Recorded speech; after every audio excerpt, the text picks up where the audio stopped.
Top, bottom, and everywhere in between. Try them today in Honey Barbecue or New Buffalo, only at DQ. Happy tastes good, only at participating Dairy Queen locations. Some people just know you could save money on car insurance by checking Allstate first. Those people are probably saving a carload of cash right now. So what are you waiting for? Check Allstate first for a quote today. You're in good hands with Allstate. Portions of the following program were pre-recorded. Number one on your car radio preset and the new and improved iHeartRadio app. WDAS and WD273D Philadelphia is Fox Sports Radio, The Gambler.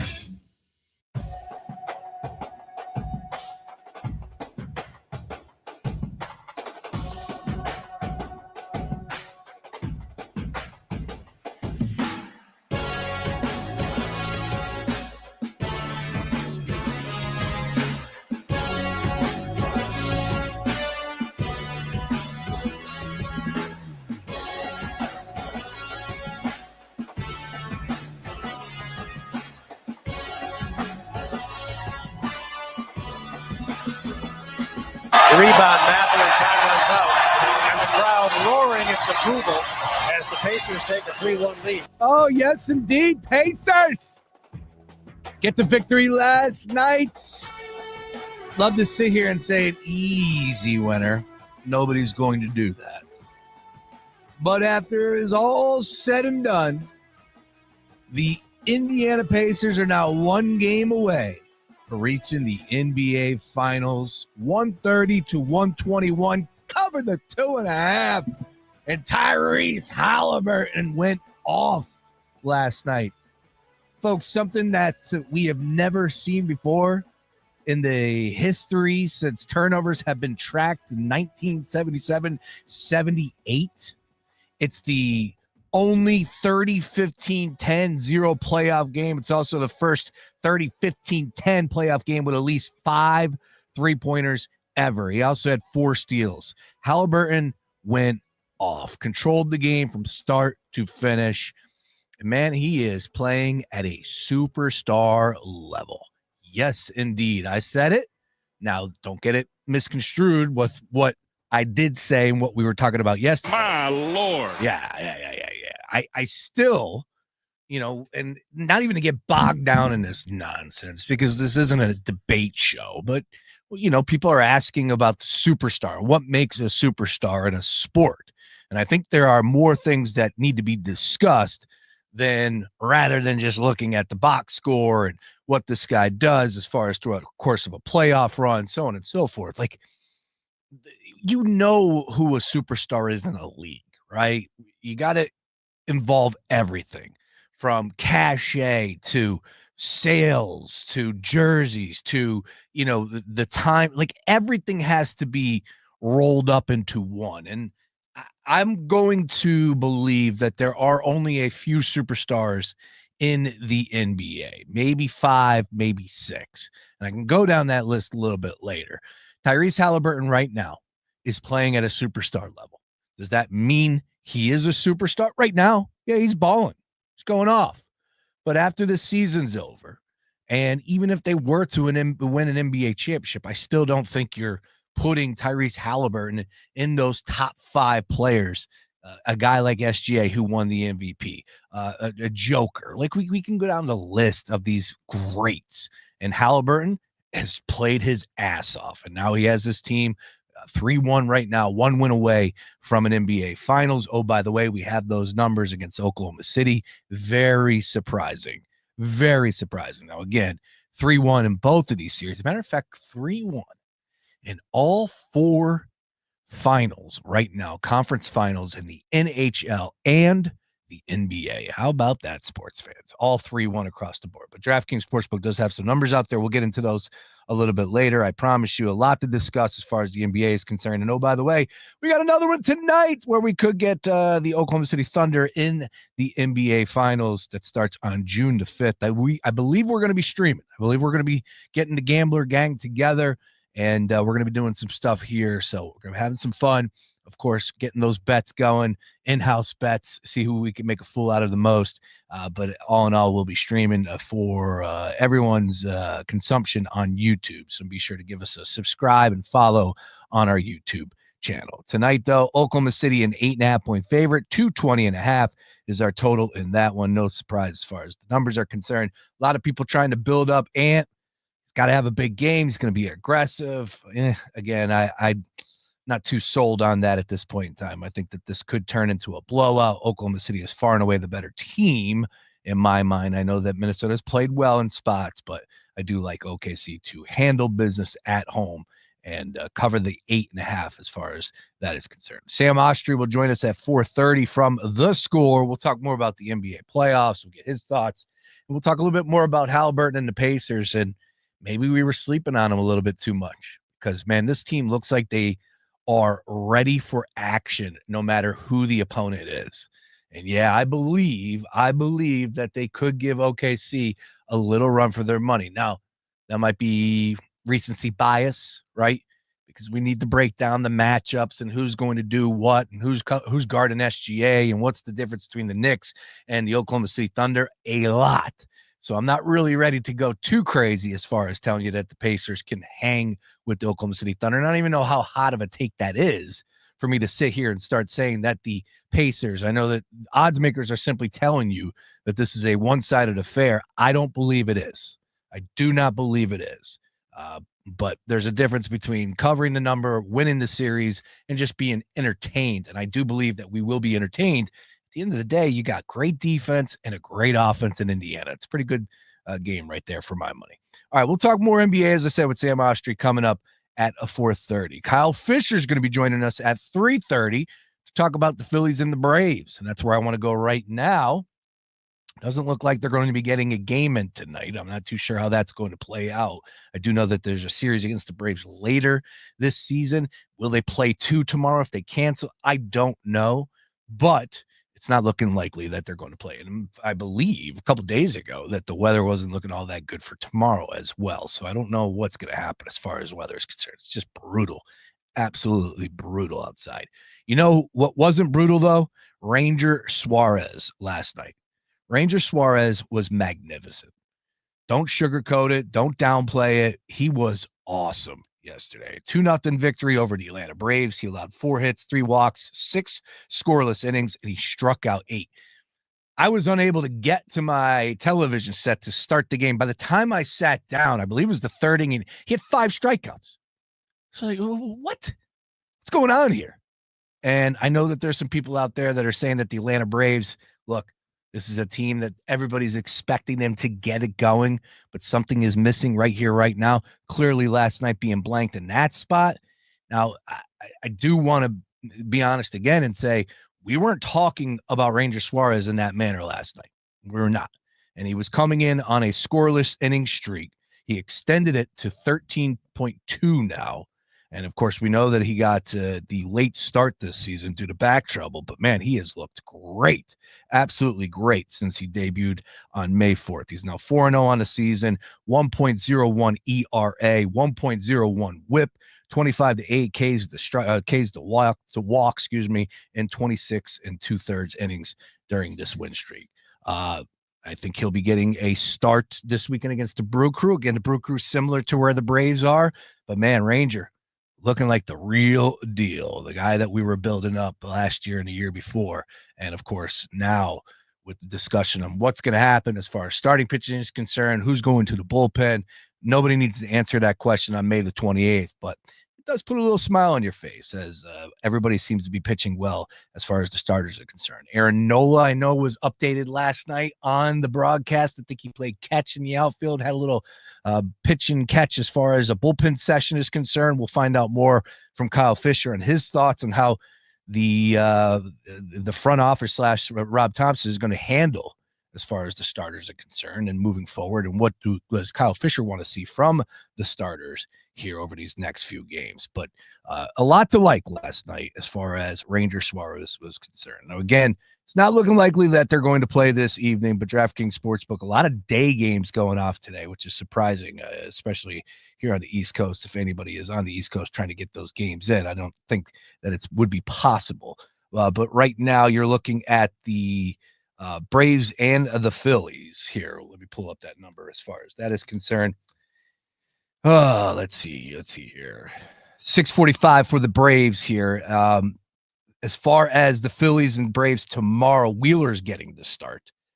I believe Wheeler will be on the mound. So we'll talk more about that with Kyle Fisher tomorrow. Looking forward to hearing his thoughts as far as everything with that team or with that game coming up here. Again, though, the NBA playoffs front and center for a lot of people out there. And again, I understand when it comes to the New York Knicks or the Indiana Pacers versus Oklahoma City Thunder, it's not really going to deliver too much for the people as far as the NBA finals, but there is a lot to like when it comes to that matchup. And look forward to breaking that one down with Sam Oshtry a little bit later at 4:30. Now, again, last night I'm watching that game, and I do see a lot of people talking about whether or not the Knicks fans are better on the road, and the excuses are already built up, and it's just ridiculous how Boomer Esiason on CBS Sports Radio is saying, no, look, it's tough to play in front of Ben Stiller and Tracy Morgan, Timothy Chalamet. It's like, dude, come on, man, give it up already. I don't understand why you would want to make a big deal about playing in front of your home crowd at the Garden and try and take shots, at your fan base. That is absolutely electric. But now we're into the excuse mode for the Knicks fans. And I do know that I'm hearing a lot of the discussion and seeing a lot of my timeline as well on whether or not this season will be a success if they are ultimately done after one more game here, returning to the Garden. And look, full disclosure, the odds makers are saying this season or this series is not over. The Knicks are pretty big favorites tomorrow, 5-point favorites, 222.5 is your total in that one. That one's going off at 8:05 p.m. Now, what I would say is, from the Knicks perspective, they're going to go out there, and of course, they're going to be fired up to return home from the players' stance. But as I said, Boomer Esiason telling us that it's difficult to play because of the celebrations and all those celebrities. They're just laughing about that. The excuses that are already coming in. And the Knicks fans, like I said, with, the Ben Stiller, Tracy Morgan, Spike Lee, these guys have been there forever. And now all of a sudden, this is a reason why this team ended up blowing the lead in game one in epic fashion. This is a reason why we need to look at this team a little bit differently, being on the road, even though they came up short last night. It's just funny the way Knicks fans are operating right now. Look, it was a good season, a solid season. This season that they were able to take another step forward in what they were able to do last year, regardless of losing to the Pacers again. Still. I know that there will be people out there that will say this season has been a great success and everything is moving in the right direction. That's fine. But if you come up short in an opportunity to get to the NBA Finals, and oh, by the way, where you have home court advantage, that's a tough thing to sell me. That's a really tough thing to sell me as far as the season being the ultimate success that you're trying to pitch out there. I think that they have some things going in the right direction. They can build off of a season that they just had right there. But man, to believe that things are going to continue to proceed in a forward manner, and you are able to get from the second round to the ECF, and in the following season, it's just going to continue to work out in your favor, and you're going to get to an NBA Finals. I'm not buying that. And I'm not so sure that Karl Anthony Towns and Jalen Brunson, and albeit the success that they're having, again, it will eventually win them an NBA championship, because that's the ultimate goal too. You could sit here and tell me about, well, things are being built the right way. You got some good pieces. You went out and got Bridges, Karl Anthony Towns, and this team is coming together. And that's fine. But ultimately, it's about winning the NBA championship. Bringing it back home to Philadelphia, we talk about this often, whether it's the process. With the process, the process was, not a success because it didn't result in an NBA championship. Yeah, there was a lot of fun, a lot of winning games. They had the overall 1 seed. You got Joel Embiid. You got some players out of it, whatever. But I will always define the process as a failure. And I know if you give me the option between a success and a failure, that's the only two options you could choose from. And I know it's a tough pill for a lot of Sixers fans to swallow, but it's all been about winning an NBA championship. And that's what I'm saying with the Knicks right now. Yeah, they have some good pieces. Brunson is a great player. They were able to get him, and they deserve a lot of credit for able to build that team the way that they have. But the expectation that all of a sudden this is going to result in an NBA championship just because you're going to continue to get better, add a few more pieces here and there, tighten up your roster. And I just don't see it as such. And especially because the East is pretty good at the end of the day. Some teams will get better. The Orlando Magic will be better. The Boston Celtics are going to compete for an NBA championship next year as well. The Cavs will be better.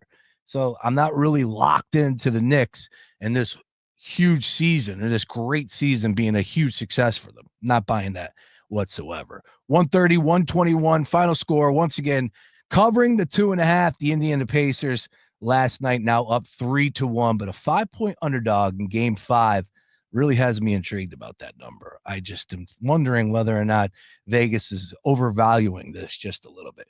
And with that being said, let's take a look at the series prices as far as the NBA finals are concerned. When this was crazy to read this, and I could not believe, but the Pacers versus Oklahoma City Thunder. A sports book out there is making OKC minus 525 favorite, a minus 525 favorite. That blows me away that you could sit there and make them that big of a favorite. Again, I look at, the way that the Pacers have been playing and what is their specialty, how they're able to score 3-pointers across the wazoo or out the wazoo. I just think that they could hang with Oklahoma City. And if you're going to put that number, I'm probably going to take a flyer on the Pacers. And oh, by the way, it's the NBA Finals. So you want to go ahead and get some action, right? I mean, that's what we always do. But minus 525. So then you have to ask yourself, what would be the number that you would set the odds at, right? If you were the odds maker and you were looking at Oklahoma City versus Indiana, if that is the NBA Finals that we do get, both teams up 3-1 right now. So I'd be shocked if it is not. Minus 350, I would think. Minus 375 for OKC. But then some people are saying that's a little light there. I'm definitely not laying 500, minus 500 with OKC. Love to get your thoughts out there at Fox PHL Gambler, at Fox PHL Gambler, as far as the series markets, the finals are concerned. And it's always a good time with the NBA Finals because then we can start talking about Finals MVP, looking at the awards, and start to really fire up DraftKings Sportsbook and take a flyer or two on some big shots here, long shots for the NBA Finals, whether it is some props or anything along those lines with only 2 teams remaining on June the 5th. All right, a daily ticket with you here. We got some great guests lined up. I told you about Sam Oshtry at 4:30. We got Kyle Fisher at 3:30. Also from the world of the PGA Tour, Justin Thomas has a great brand of sunscreen called Wear SPF. We were talking about this yesterday. We were using it at the Truist Championship out there in Philadelphia Cricket Club. And what I do know is this. I will say that it is a great product as far as sunscreen is concerned, with the fact that it doesn't smell, right?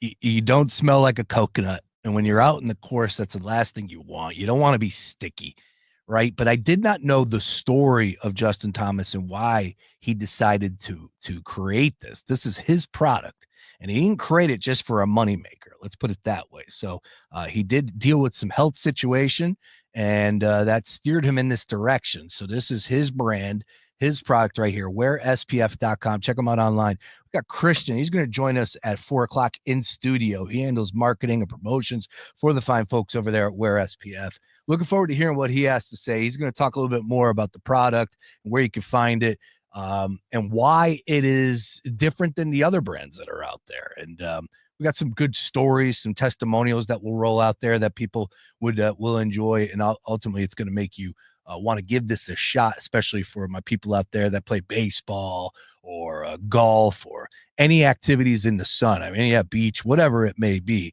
but it is really created for the folks that actually are performing, athletes, athlete approved. Let's put it that way. So a lot to discuss on today's show. Looking forward to it. We got a lot to get to. Again, it's looking like tonight's Phillies-Braves game was canceled, and no surprise there. Now, this is according to Phillies Nation happening at this point in time. Second game of the 3-game set between Phillies and Braves was rained out on Wednesday. The Phillies announced postponement will push the game back to Thursday afternoon as part of a split doubleheader at Citizens Bank Park, 1:05 and 6:45 p.m. 1:05 and 6:45 p.m. All right. So they got me all confused there. I was like, wait, what's going on now? So there it is. It's canceled. That's why it wasn't listed. And moving forward, I would imagine, I don't know when we'll get Wheeler. Will it be game 1 or game 2 tomorrow? Still, though, tomorrow will be a doubleheader. And while we're right here, right now, like I said, I thought tomorrow we were supposed to get rain too, which is just brutal. It has been such a soggy May. Tomorrow, live radio, gotta love it. It's giving me Rockville, Maryland for whatever reason. Come on, what is going on, man? Just give me the Philadelphia weather. That's all I want. As far as tomorrow's weather is concerned, yeah, looking for my location. I don't know. We'll have to do this. It's not, my computer is messed up. It continues to give me Rockville, Maryland for whatever reason that is. Pull up the damn phone, Brace.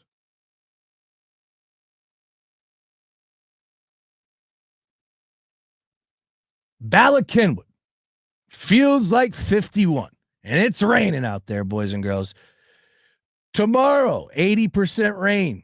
Yep. I doubt that they're going to be playing 2 tomorrow, and it looks like it's going to be starting all day, but really heavy at noon.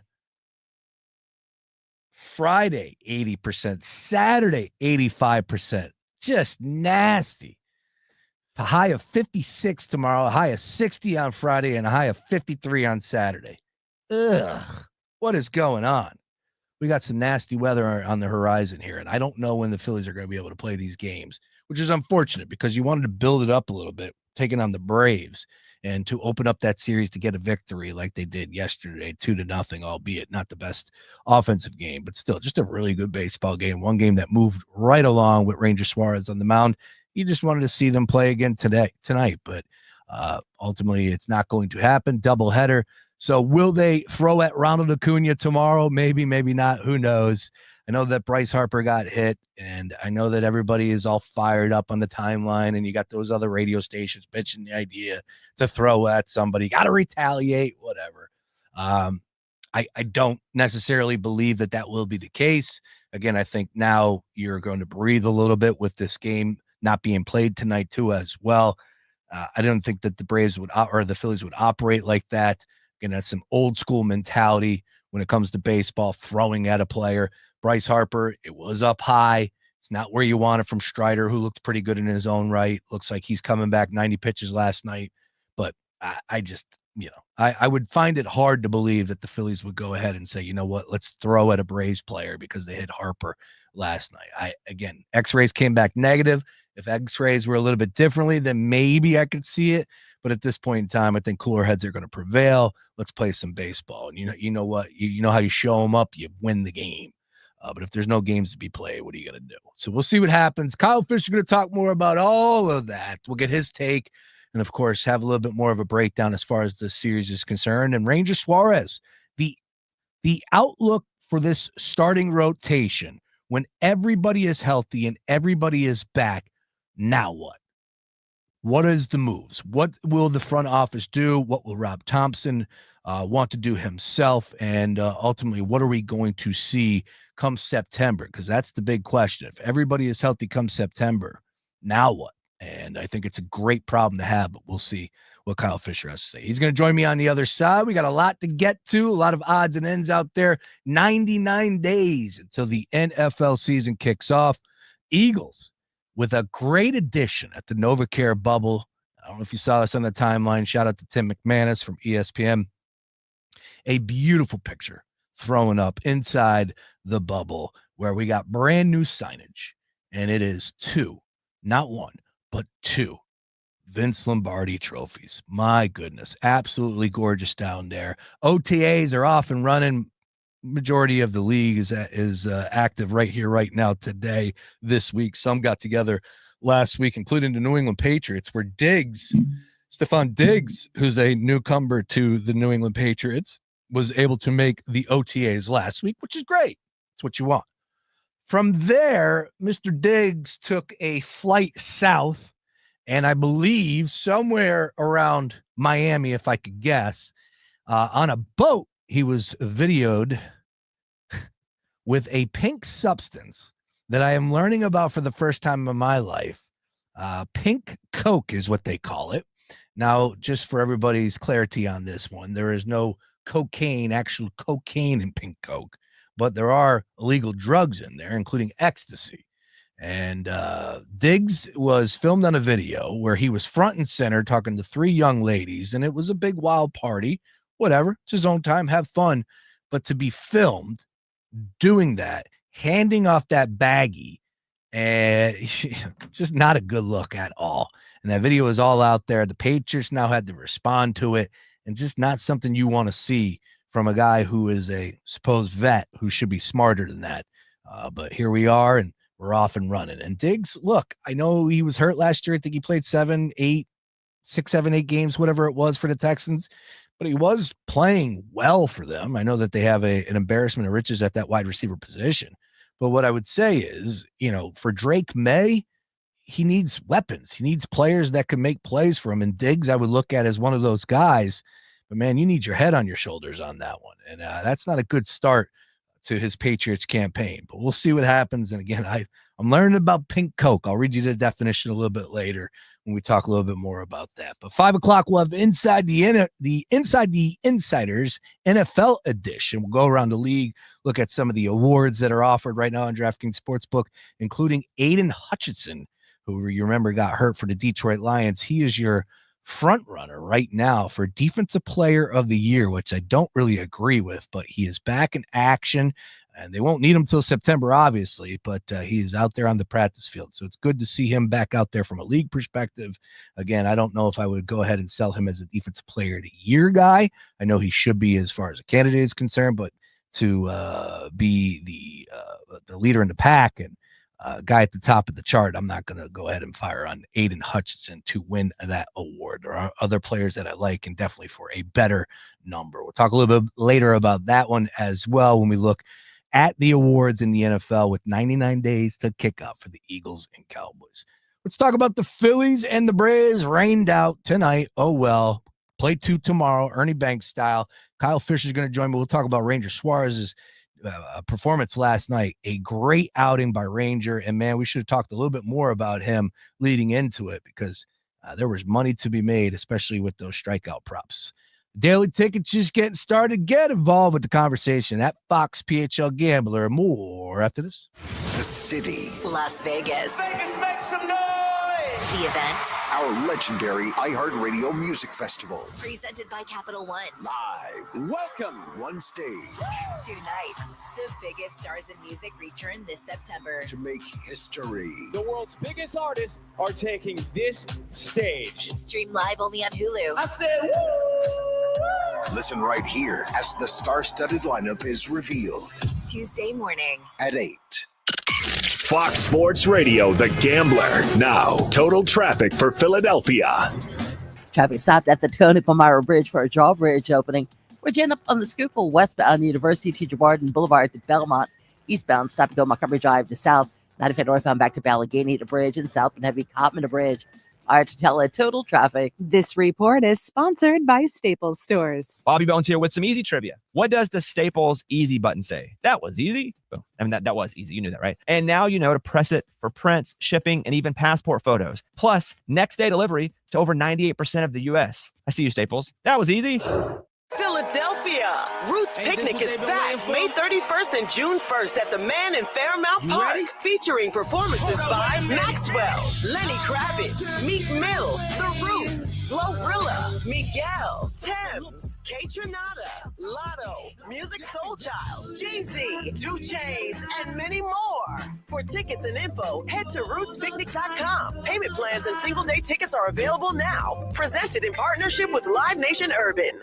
Rocket.com is the new home for all things home ownership. Whether you're buying your first home, finding your next one, or unlocking home equity to fund one of your dreams, there's only one destination that has everything you need to get started all under one roof. Get started today at Rocket.com. Rocket. Own the dream. Stay tuned to Fox PHL The Gambler for the latest CEOs you should know. We highlight Jennifer Lawson, President and CEO of Keep America Beautiful. Comcast Business, powering possibilities. You want to see basketball played the way it's supposed to be? Tune in to Ice Cube's Big Three this summer. Watch stars like Dwight Howard, Kemba Walker, Joe Johnson, Michael Beasley, and many more, along with Hall of Fame coaches. Experience the fast pace and physical play and fun action that defines the game. You know what it is. It's the Big Three. Catch the best professional 3-on-3 players in the world live every weekend on CBS and Vice. Yay! Trust and Will knows that we'll all eventually need a will. How about right now? Trust and Will makes creating your will easy, like while you're lounging on the couch easy. Trust and Will is designed by attorneys but customized by you, and all documents are state-specific and secure. Find your plan at trustandwill.com and use offer code MARK now for 10% off. That's trustandwill.com, offer code MARK. Trust and Will is an online estate planning service. Visit trustandwill.com for details. Man, I hate this course, Moose. I always lose so many golf balls. You're still buying those overpriced balls, Harry? What other choice do I have? Premium balls aren't cheap. They are if you get them from buymyballs.com. I told you, that's balls with a Z. Same top brands, way less cash. Wait, so you're playing premium golf balls and don't care if you lose them? Nope. I just reload and keep swinging it and dinging it. All right. First thing after this round, I'm hitting buymyballs.com. Stop overpaying for premium golf balls. Get yours at buymyballs.com. That's balls with a Z. Grab your shades, your flip-flops, and your free iHeartRadio app for the start of summer 2025. No matter where you go this summer, your favorite radio station, the music you love, and the best podcasts in the world will be along for the adventure. Make sure you have the free iHeartRadio app in your phone today. Craftsman Days are here at Lowe's with big savings on the tools you need. Right now, get a free select tool when you buy the Craftsman V20 2-pack battery kit. Whether it's the backyard, the bathroom, or beyond, Craftsman has the tools to help you power through and get the project done right. Because DIYing is unpredictable, but your tools shouldn't be. Shop Craftsman at Lowe's today. Valid through 6/18 while supplies last. Selection varies by location. The riveting podcast, What Happened to Talina Czar, unravels the chilling mystery surrounding a woman's disappearance during the COVID-19 lockdown, the internet sleuths who wouldn't let it go, and the dark subcultures and betrayals they unearthed. There were a lot of secrets that were very hard to find. Listen to What Happened to Talina Czar on America's #1 podcast network, iHeart. Follow What Happened to Talina Czar and start listening on the free iHeartRadio app today. Hey, man, you all right? Need me to call 911? No, call Top Dog Law. Get top dollar for your accident at topdoglaw.com. Once again, that's topdoglaw.com.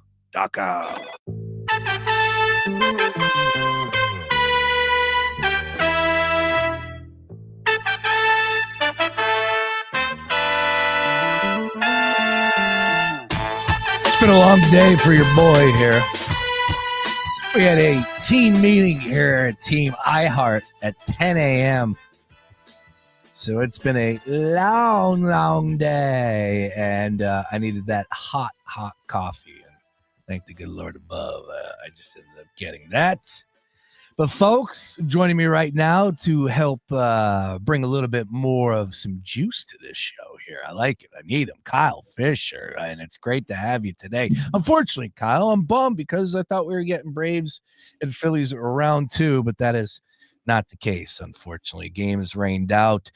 Once again, Kyle Fisher can be found on all things socials at Kyle Fisher 45. Read them over at the Philly Sports Network. Make sure to give those guys and girls a follow as well at Philadelphia SN. Do a great job covering everything in Philadelphia sports. Kyle, how we doing today, man?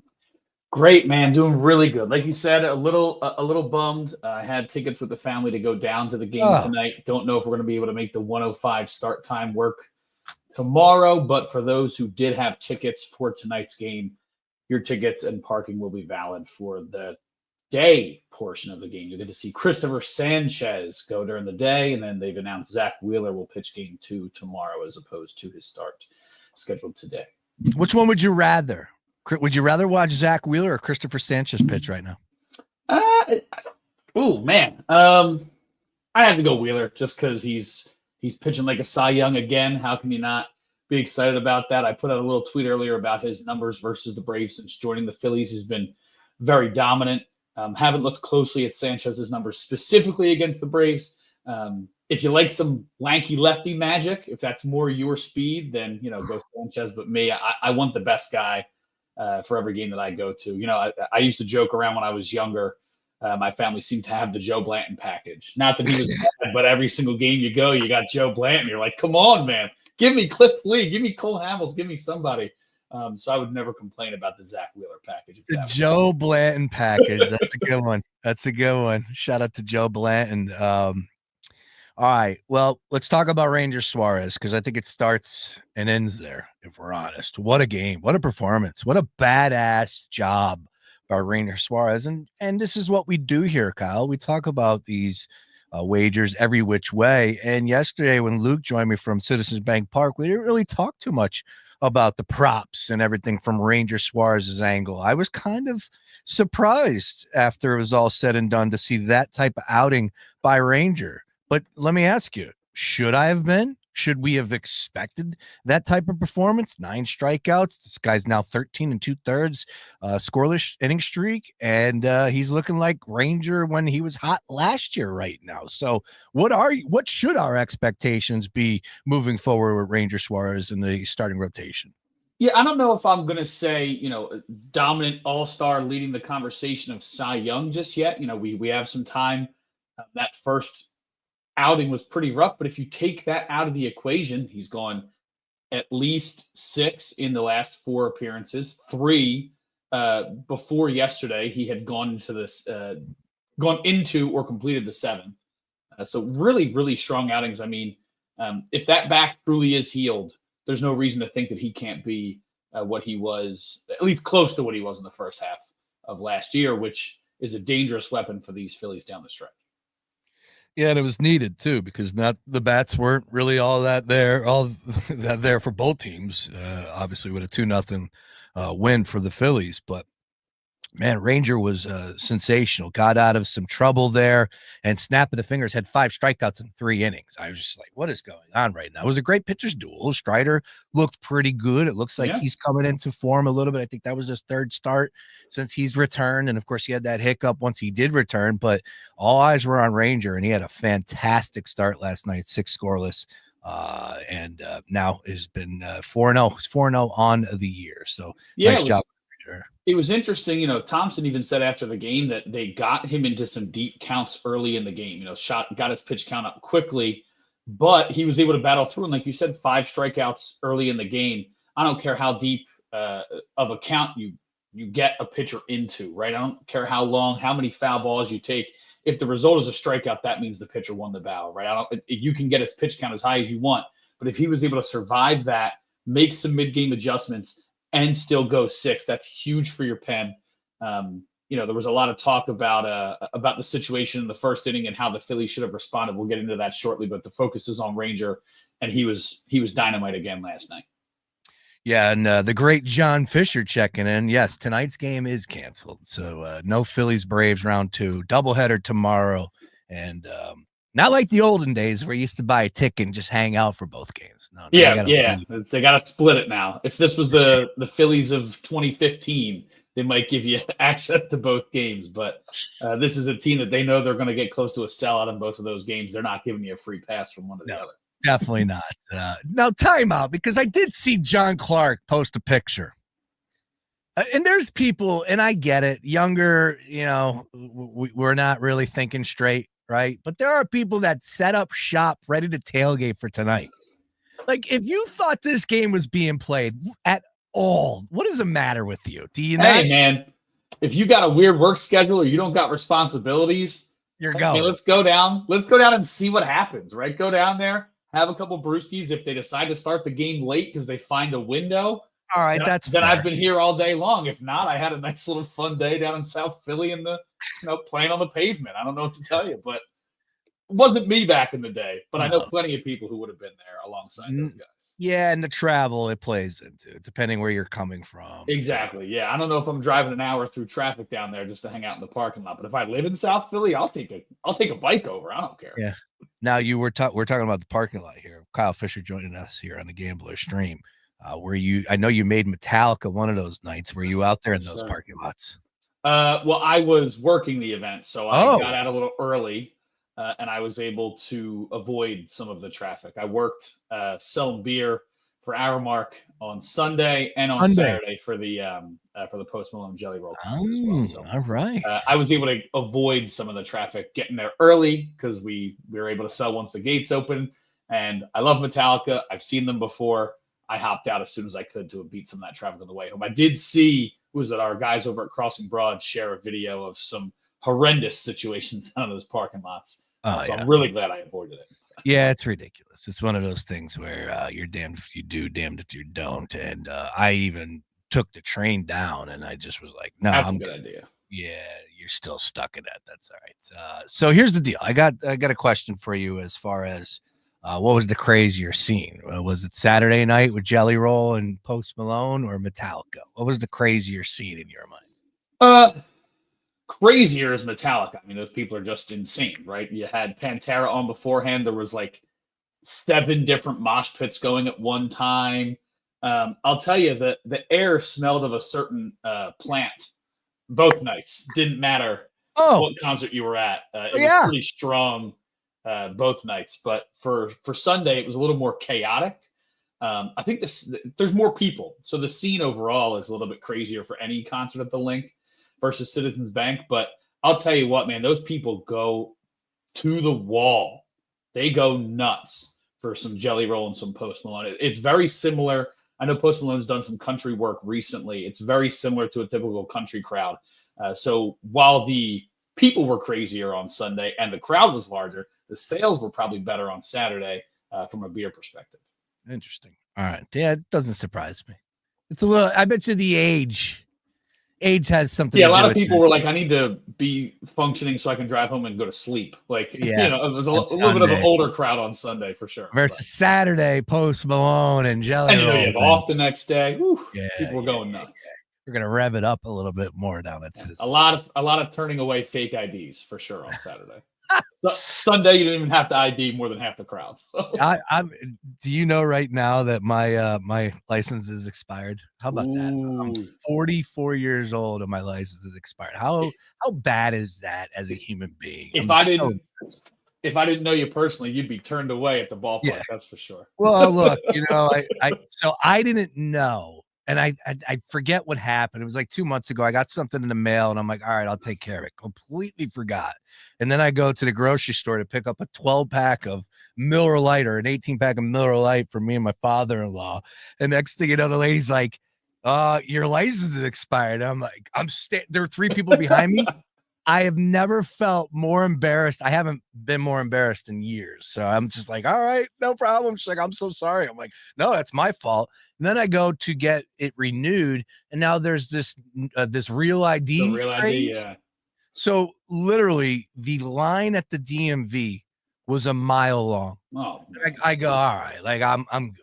You know, like it's probably not good that I have an expired license. I do have a passport if I need it. But the bottom line is I'm not waiting in line to renew my license. Yeah, when not that there's long, this real ID craze. Would you go to the Norristown DMV? King of Prussia. Okay, I was gonna say the Norristown one. That is a huge place. So if the line is really long there, it's busy.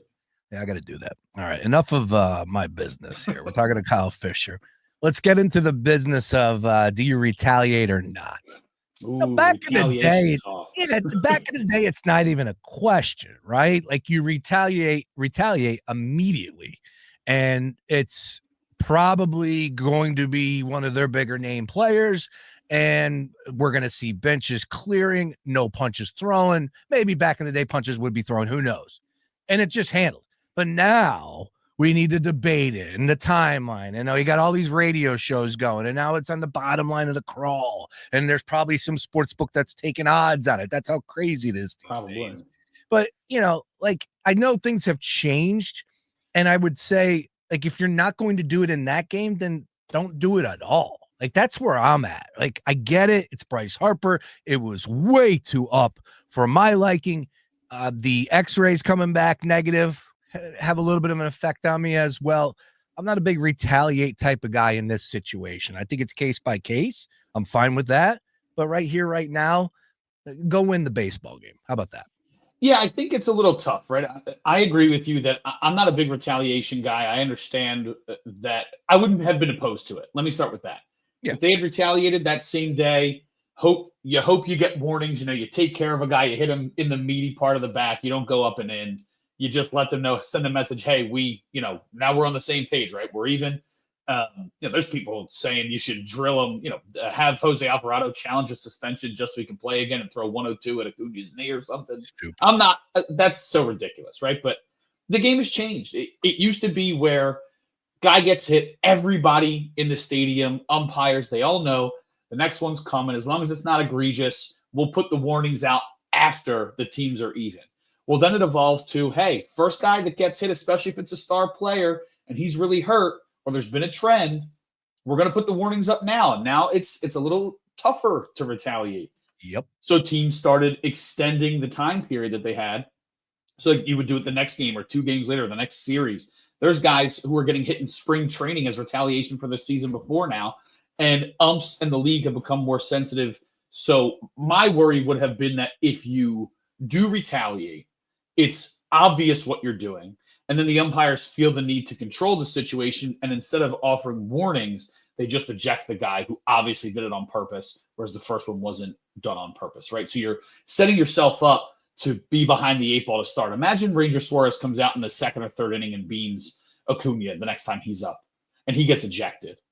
And now you're basically in a bullpen game, running the risk that the first day of a 7-day homestand, you are going to tire out your bullpen, something that's already been a concern, especially for the high leverage guys. You don't want to start a 7-day stretch with no days off, having used everyone in your pen on day one. It's not a smart move. So maybe they do something tonight. Maybe, Hernandez comes in if the game's in hand, if you're up 4 or 5, maybe Hernandez comes in and sends a message to somebody without making it egregious. I could see something like that. The one thing about retaliation that I thought was interesting, and Ruben Amaro said this on the post game yesterday.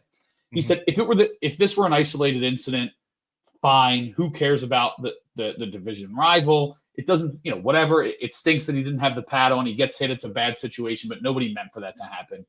But Harper went from not getting hit all season to being hit 3 times in the last 3 games. Are people trying to hit him? No, he hasn't done anything to warrant this sudden attention. The one thing he has done is he started to get hot.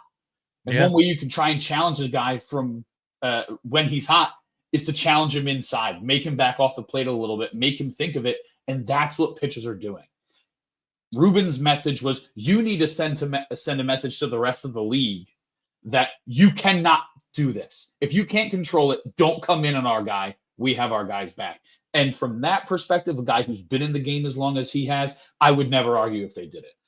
In a 1-0 game, a game that finishes 2-0, it doesn't make sense to put a free base runner on, right? Why give them a free base runner and run the risk that you are going to either get your current pitcher thrown out, or now warnings are on and the next guy who misses one inside, now he gets tossed, right? You put yourself in a really bad position. But if they're up big in game 1 tomorrow or game 2 tomorrow, or the next time they play each other, I think that's a perfect time to do it. Even if it doesn't feel the same and people want that retribution right now, Bryce Harper's a smart enough guy to know, hey, they'll take care of me when they can. It's not something that he feels needs to be done. This isn't 1990s ball. It's a little bit different now.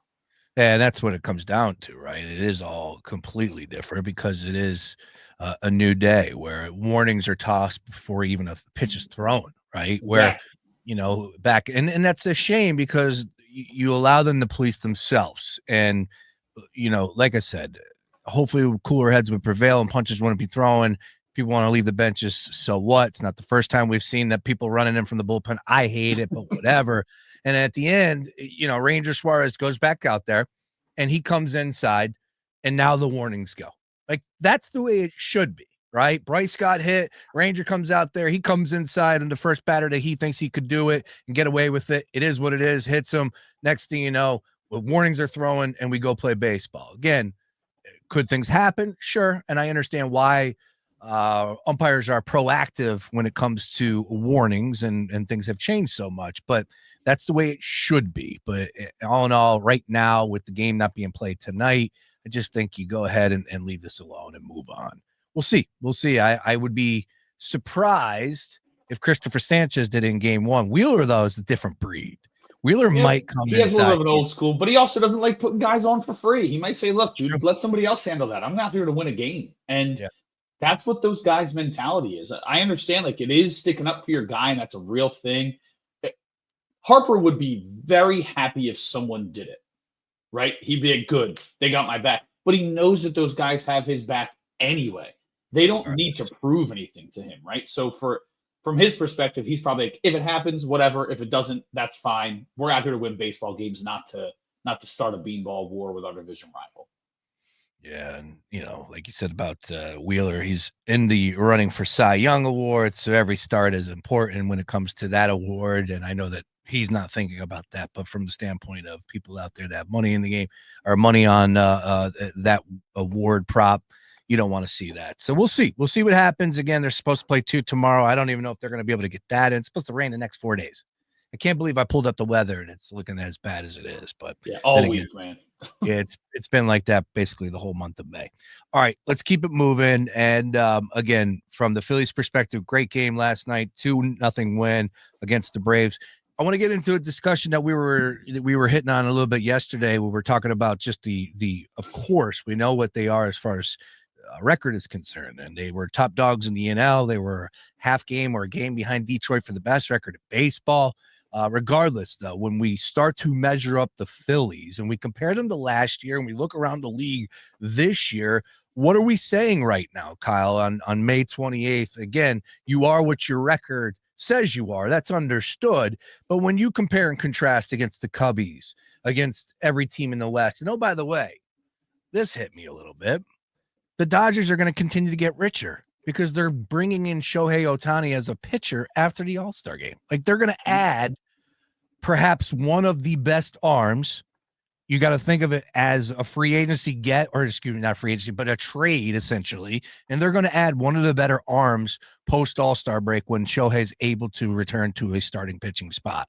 So that's a tough pill to swallow, but it's the reality of the situation right here, right now. When you compare the Phillies to the other teams in the NL, where are we at in the pecking order as far as power rankings for your money, Kyle? Yeah, I mean, like you said, they have the best record, and they have the best record. It's tough to argue with that. I don't care how many teams under 500 you've played.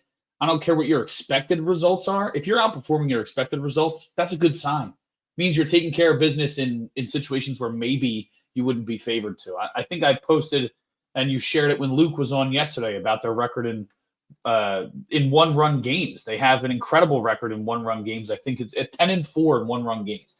Wow. And they almost made it 11-4 last night if they didn't add on that other one, which is another great sign. They didn't add one on via the home run.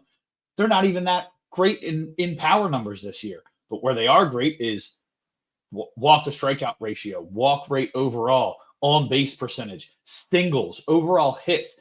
Those are the things that keep rallies going. Not that the home run doesn't accomplish the same thing that, 2 base hits and 2 walks does, but that defeats a team. That defeats a pitching staff, an individual pitcher. Attacking a guy and getting a home run on the first pitch is great, but it's one pitch. If that guy's really strong, he might last an entire inning and shut down the rest of your lineup. If you can string together walks, singles, and then maybe a killer double or home run later in the inning, you're typically getting through 2 or 3 arms at that point if it's against the relief corps. Those are the types of things that, to me, it's winning baseball. I said it yesterday, right? It's winning baseball. You take care of business against the bad teams. You hang in there, and you're a little over 500 against the good teams, and you win close games. That is a winning formula. I right now on paper, the biggest thing that they have is health. The starting pitching staff is very healthy, and that's with Aaron Nola on the injured list. I sent you something earlier about the Dodgers. The Dodgers have more money in pitchers on the injured list than the Marlins or Guardians or Pirates have spent on their entire roster. Like, they are envious of the Phillies pitching situation and their health. And that is a organizational win. That is the medical staff win. It's a win across the board on how these guys prepare themselves for the season and how they set themselves up for the postseason. Obviously, we've seen what happens in the postseason. Anything can go. But if you're setting yourself up for success by playing a winning formula, taking care of business in close games, taking care of business against the bad teams, they're setting themselves up for success for the long term. So, what happens when Nola returns? Anything changing majorly in your mind as far as the rotation? Does he have a short leash? Do you expect Nola to return to form of what we've come to know about Aaron Nola over the years? Or are we going to continue to see some struggles? Do you think there was a real injury? I know there's a couple questions there, but it's not the first time that you would give a pitcher a break if he's struggling a little bit to find the zone. Your thoughts on Nola right now, and what do you expect when he returns? Yeah, well, that was the first question that everybody asked, right? Is this the Phantom IL situation? He's been struggling. Do they let him go figure some things out? It seems that through everything that they've said, I haven't heard any hints. Even I've talked to reporters who are even more tuned in. They haven't heard anything otherwise. Apparently, after that start in Cleveland, he did show some signs in the clubhouse, but they were going to let him pitch through it. And then that last outing at home is where it really Thompson felt like he was changing his mechanics. Nola's a guy who prides himself being available every fifth day. So for him to willingly be like, yeah, okay, let's go. Let's do what we got to do to get right. I think he's going to come back right. They're not going to rush it back. They have the health on their side right now. They have some guns that they can turn to if they need it, whether it be Walker staying there if he continues to pitch well. We saw what Abel did in limited time. They have some depth that maybe they didn't have last year that can help them navigate until Nola's ready. Will Nola be the guy who was potentially winning Cy Youngs a few years ago? Probably not. But is he a guy who can limit his walks and get his control back, the thing that's been the calling card of Aaron Nola since he joined the league? I think so. I think that if he can limit the walks, the home runs have been an issue for him for a long time.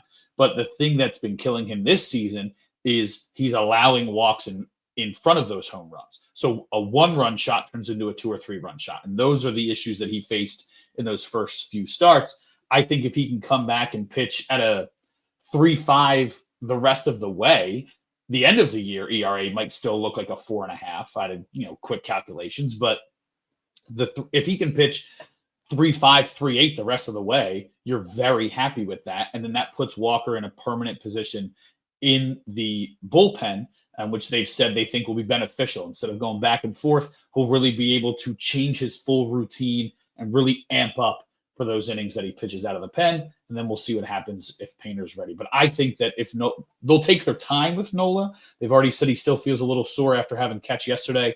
They're going to take their time with him, but I think that it's going to be, once he's ready to go, you're going to see maybe not vintage Nola where he's throwing 2.5 ERA, but I think you're going to see what you've come to expect from him in the last few seasons. Interesting. I didn't see that. I didn't hear that either as far as still dealing with some soreness, or else I would have kind of changed my question a little bit there. But yeah, that's not a good thing if he's still dealing with soreness. Yeah, he didn't seem to think it was awful, right? Everything seemed to be like, yeah, of course I'm sore. It's an ankle, but we're working through it. We're doing what we need to do. So not too worried about it. No, not too worried about it. This team is rolling right along. It's unfortunate that they have the night off, and I didn't like it when they didn't play on Memorial Day. I wanted to watch some Phillies baseball. It's understood, and I don't like that they're not playing the Braves tonight. Once again, canceled. PPD tomorrow, doubleheader. Little Sanchez Wheeler doubleheader against the Atlanta Braves. Talk more about that one tomorrow, obviously, on the Daily Ticket. Yeah, the Dodgers are a big-time story, and of course, Shohei continues to do Shohei things, going yard yet again. He now has 20 home runs in the first 55 games. I'll give you a Primo's hoagie if you could tell me the other two Dodgers that have done it in Dodgers franchise history, 20 home runs in 55 games. Ooh, it's tough. It's tough. I would not have gotten either one of these guys. Is Matt Kemp one of them? Incorrect. Oh man, well I already lost. Who is? Oh man, I saw it earlier, but I didn't see the names. I saw the Sarah Lang's tweet, and I had scrolled right by. Gil Hodges had 21 in Yeah, I would have never 1951. Yeah, would have never pulled that one. And then Cody Bellinger.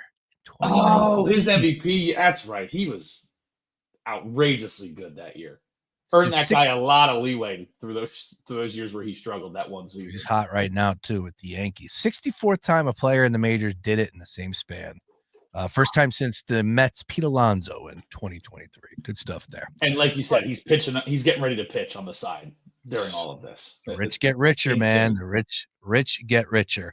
All right, hey, you do a great job talking all things NFL, Kyle. Of course, for CBS Sports on the sideline for NFL Sundays, 99 days away from kickoff. I know you probably don't want to hear that. You're like, hey, man, I want to enjoy the summer here a little bit, all right, before I got to go back to work. I got one for you. I'm going to talk about this in the 5 o'clock hour, but Kirk Cousins not in attendance for OTAs. Big deal, or who cares with the Atlanta Falcons? I mean, I'm not big on, especially veteran guys. I'm not big on like who cares if they're at the OTAs right away, especially. I mean, we'll see. It's going to matter if he's gone for a very long period of time, right? But for me, a veteran guy, he knows what he is. The team knows what he is. It'll give them extra time to look at some of the younger players, the younger quarterbacks on the team. I'm not worried about it as of yet. We'll see. If he keeps missing OTAs, if he starts missing, stuff in camp, it's a different story. But. Yeah, I would like to see. Look, Kirk Cousins was brutal last year, if not the worst quarterback in all of the NFL, one of the worst. So I'm not trying to sit here and make him out to be something he is not. But clearly things have shifted down there in Atlanta with Penix being the starting quarterback. I just think as you look at, speaking of OTAs, as you look at who the Pittsburgh Steelers have in OTAs right now, I just feel like Kirk Cousins would be such an upgrade. So they should probably find a way to make that happen. But I understand the price tag attached will probably make life a little bit difficult. I don't think that the Pittsburgh Steelers want to do that, or it would have happened already necessarily. But we'll see what happens. Again, you're right. They need something in that. Oof. It is ridiculous. And maybe call up Cleveland. Cleveland has 17 quarterbacks. See if you can get one of those guys. All right, before you get out of here, one last one. As far as Aiden Hutchinson, I was talking about this a little earlier, Defensive Player of the Year, top dog, favored to win Defensive Player of the Year as far as award is concerned in the NFL. With him returning, that is a big deal. We know what he's capable of. I just am not sold on him winning that award. Is there someone else in your mind?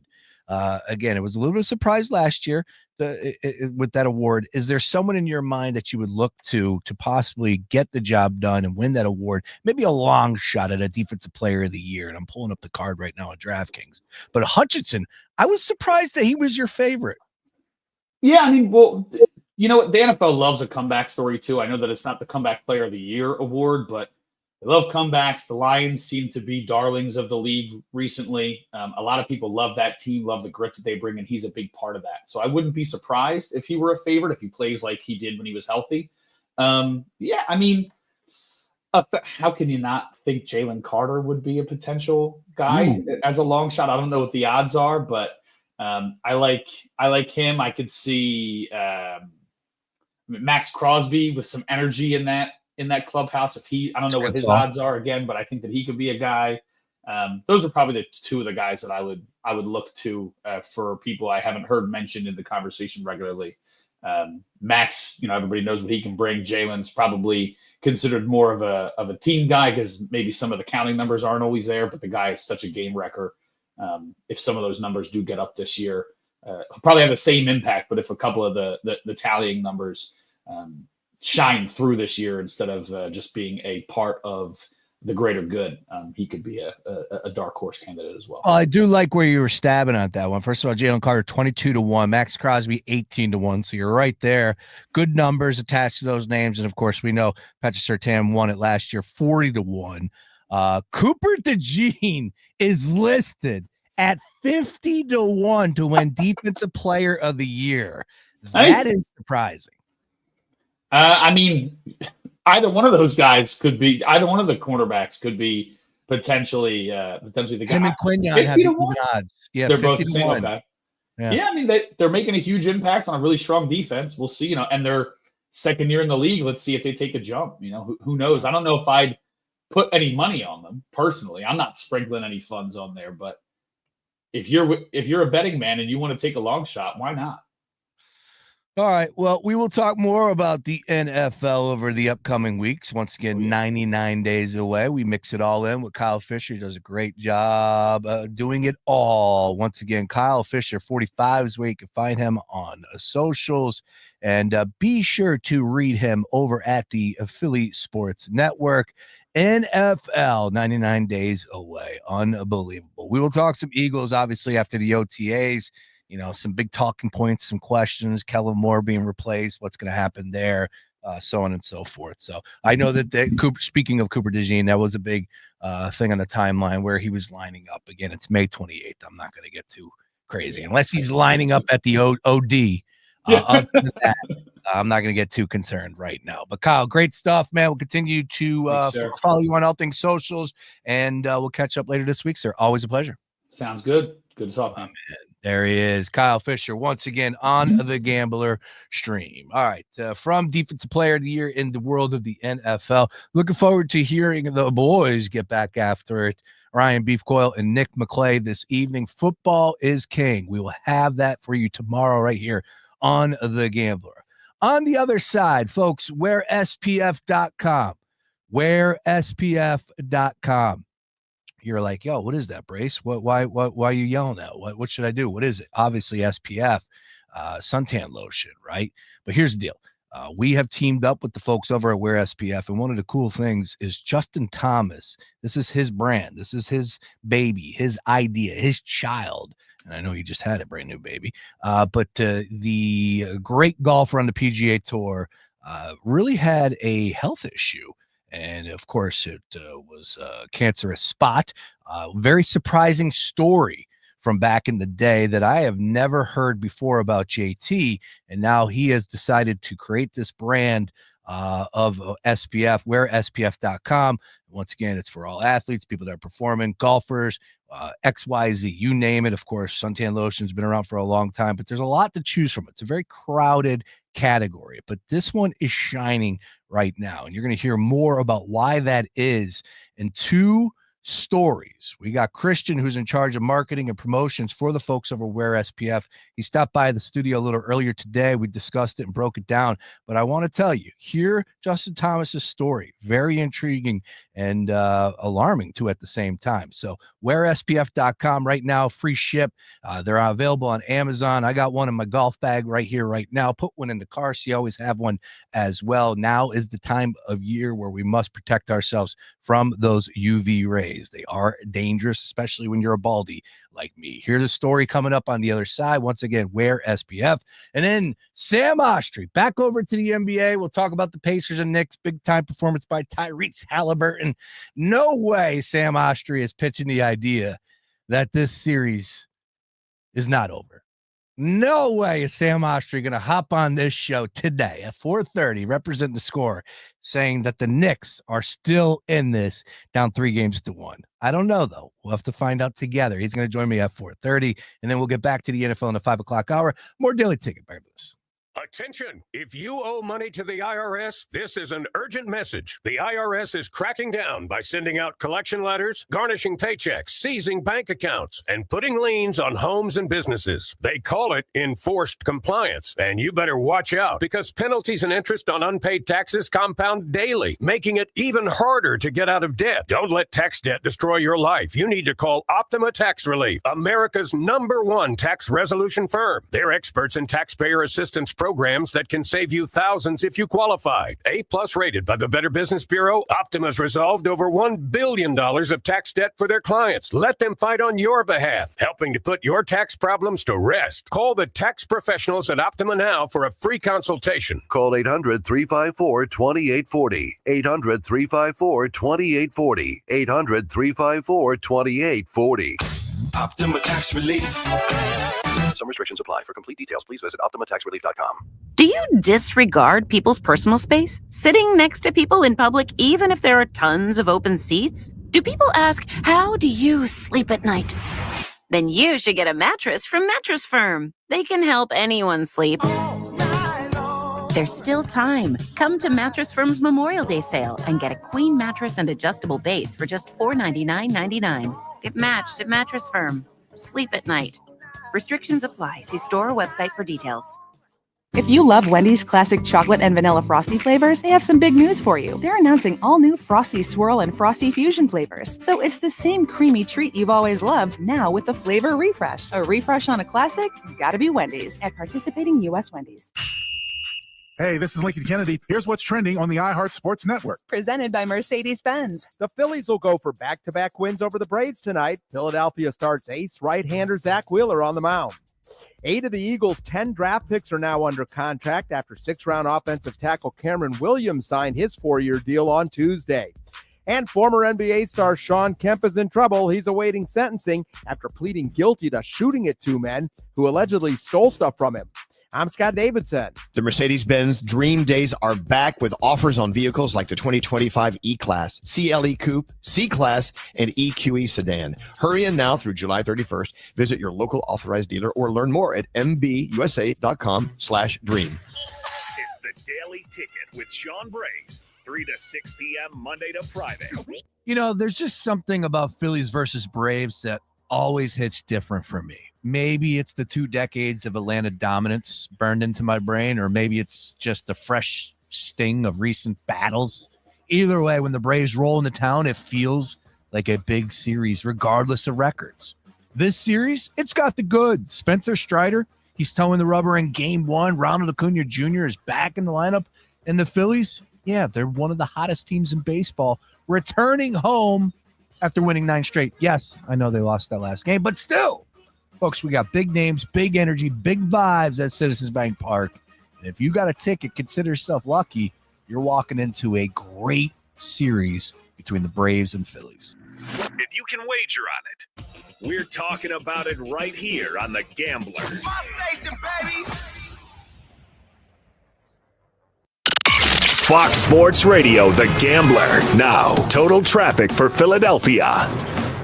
Good afternoon. Wednesday drive home. We're busy on the Vine Expressway. Both ways, Schuylkill 95. 95 northbound jam, Vine Expressway to Bridge. Southbound backed up Cotman to Bridge. Then stop and go 420 to 320.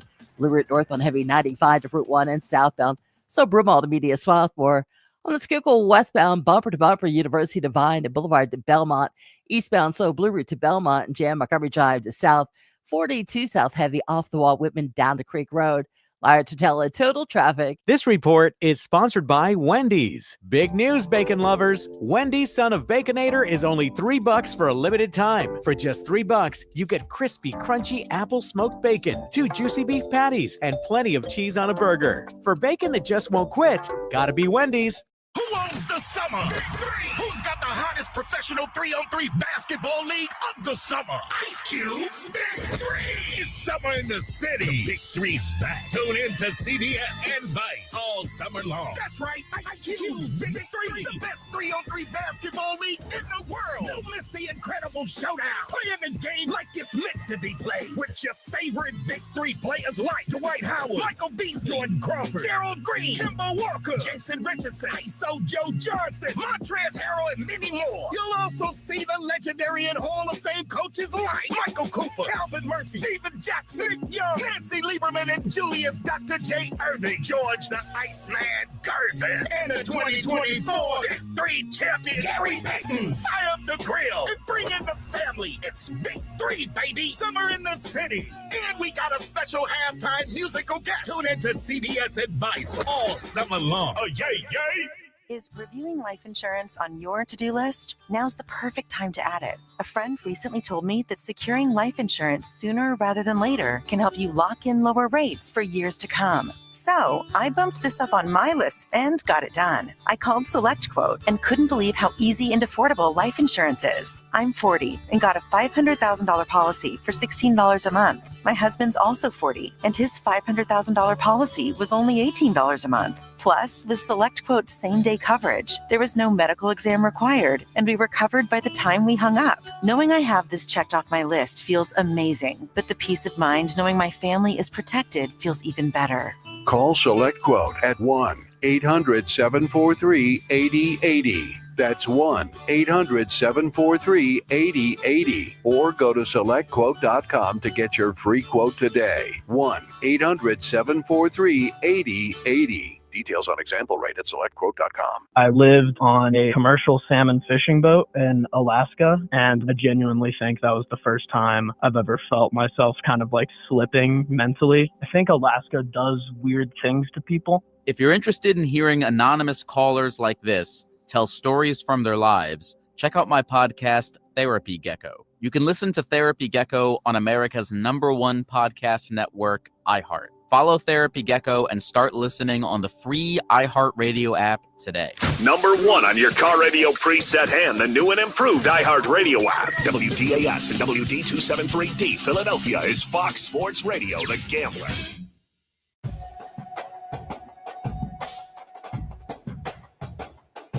All right, Daily Ticket with you here. Sean Brace riding solo for now. A lot going on, of course, in the Philadelphia sports world. Phillies over the Braves last night to get the party started in that 3-game series. NBA playoffs are rolling on. Thank you, Indiana Pacers. I just can't hang with those Knicks fans, and that we have been discussing that now for the past week or so. But a really good game last night, and we'll continue to fire on all things NBA playoffs. We've got some other odds and ends that we will hit, and especially over to the PGA Tour, because we were talking a little bit about Ben Griffin from last week at the Charles Schwab Challenge and what he was saying, and some of that clip there. I played that clip, which was just tremendous audio where he just let it all fly and was honest and really talked highly about his parents and his coming up and why he was able to win that tournament last week. Really good stuff there. If you missed it, you can get everything over on our website at foxphlgambler.com. All right, but joining us in studio, a special guest. Folks, as we're on the PGA Tour, you've been hearing me talk about the Ware SPF. We were live at the Truist Championship where that sun was beating down on us at the Philadelphia Cricket Club. And I know it was beating down on Justin Thomas as well. He's having a heck of a year. Of course, he won at the RBC Heritage, did well up there at the Philadelphia Cricket Club, and we're pulling it for him, especially with everything that's happening right now behind the scenes here at The Gambler, teaming up with the folks over at Ware SPF. And joining us right now to talk a little bit more about Ware SPF, Christian Van Zyl, who handles a little bit of marketing, promotions, all the above for Ware SPF. Christian, great to have you. How we doing today, man? Good. Thank you so much for having me. Absolutely. All right. So let's dive into the product first. Justin Thomas. Everybody knows about JT. JT is one of the best golfers, carried the baton. Of course, as I just said, winning, Ryder Cup, Olympics. It goes on and on. We all love Justin Thomas. Justin Thomas is as genuine as it gets from afar. Yeah. And of course, he's a sports guy too as well. Alabama, all that. Absolutely. Suntan lotion, though. Ware SPF, that comes out of nowhere to a point. It makes sense because of the sun being out on the course all day, every day. But how did Justin Thomas get involved with creating Ware SPF? Yes, back in 2019, Justin was diagnosed with a form of melanoma on the back of his calf, and it was quite sudden, and they had to do a little bit of emergency surgery to remove it. And his doctor actually said if you waited a little bit longer or they didn't catch it sooner, then it could have been kind of a career-ending injury. Wow. So Justin had a huge eye-opening experience and realized his entire life that not a single person ever growing up throughout his youth athlete career never told him about the sun and the effects it could have later on in his life, which it ultimately did. So Justin founded Ware SPF back in 2021 to create a mission statement and overall prevention to all athletes, but specifically youth athletes, to prevent what happened to him happen to them 10, 15 years down the line, because they're just not educated about it. You know, I was a youth athlete myself. I'm sure you were. And I didn't hear a single thing about it. I would go run out in the sun all day long. I'll stop you there. You know what? There. I wanted the sun, like suntan lotion. No. I want to be dark, you know, but get golden brown and tan. And you know, the other thing too, I remember thinking about the dumb things we used to say. Well, you got to be burned to get that. To get that tan. Exactly. Exactly. While you're sitting there peeling your skin off and not thinking 10 years from now, so dumb, peeling your skin off is going to have a great effect on you. Yeah. So, Justin founded it, and it was his mission is very important to him and dear to his heart because he had a personal, tragedy from it. And I think that's the best way to portray the brand from someone that experienced it personally.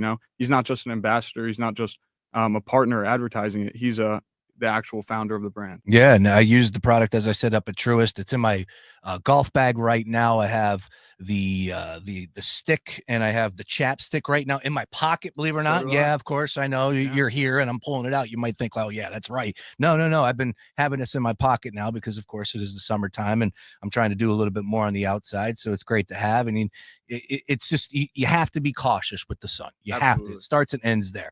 WearSPF.com. Where can we get the product? Yeah, so like what you said, wearspf.com. You can find us on Amazon. Just type in wearspf.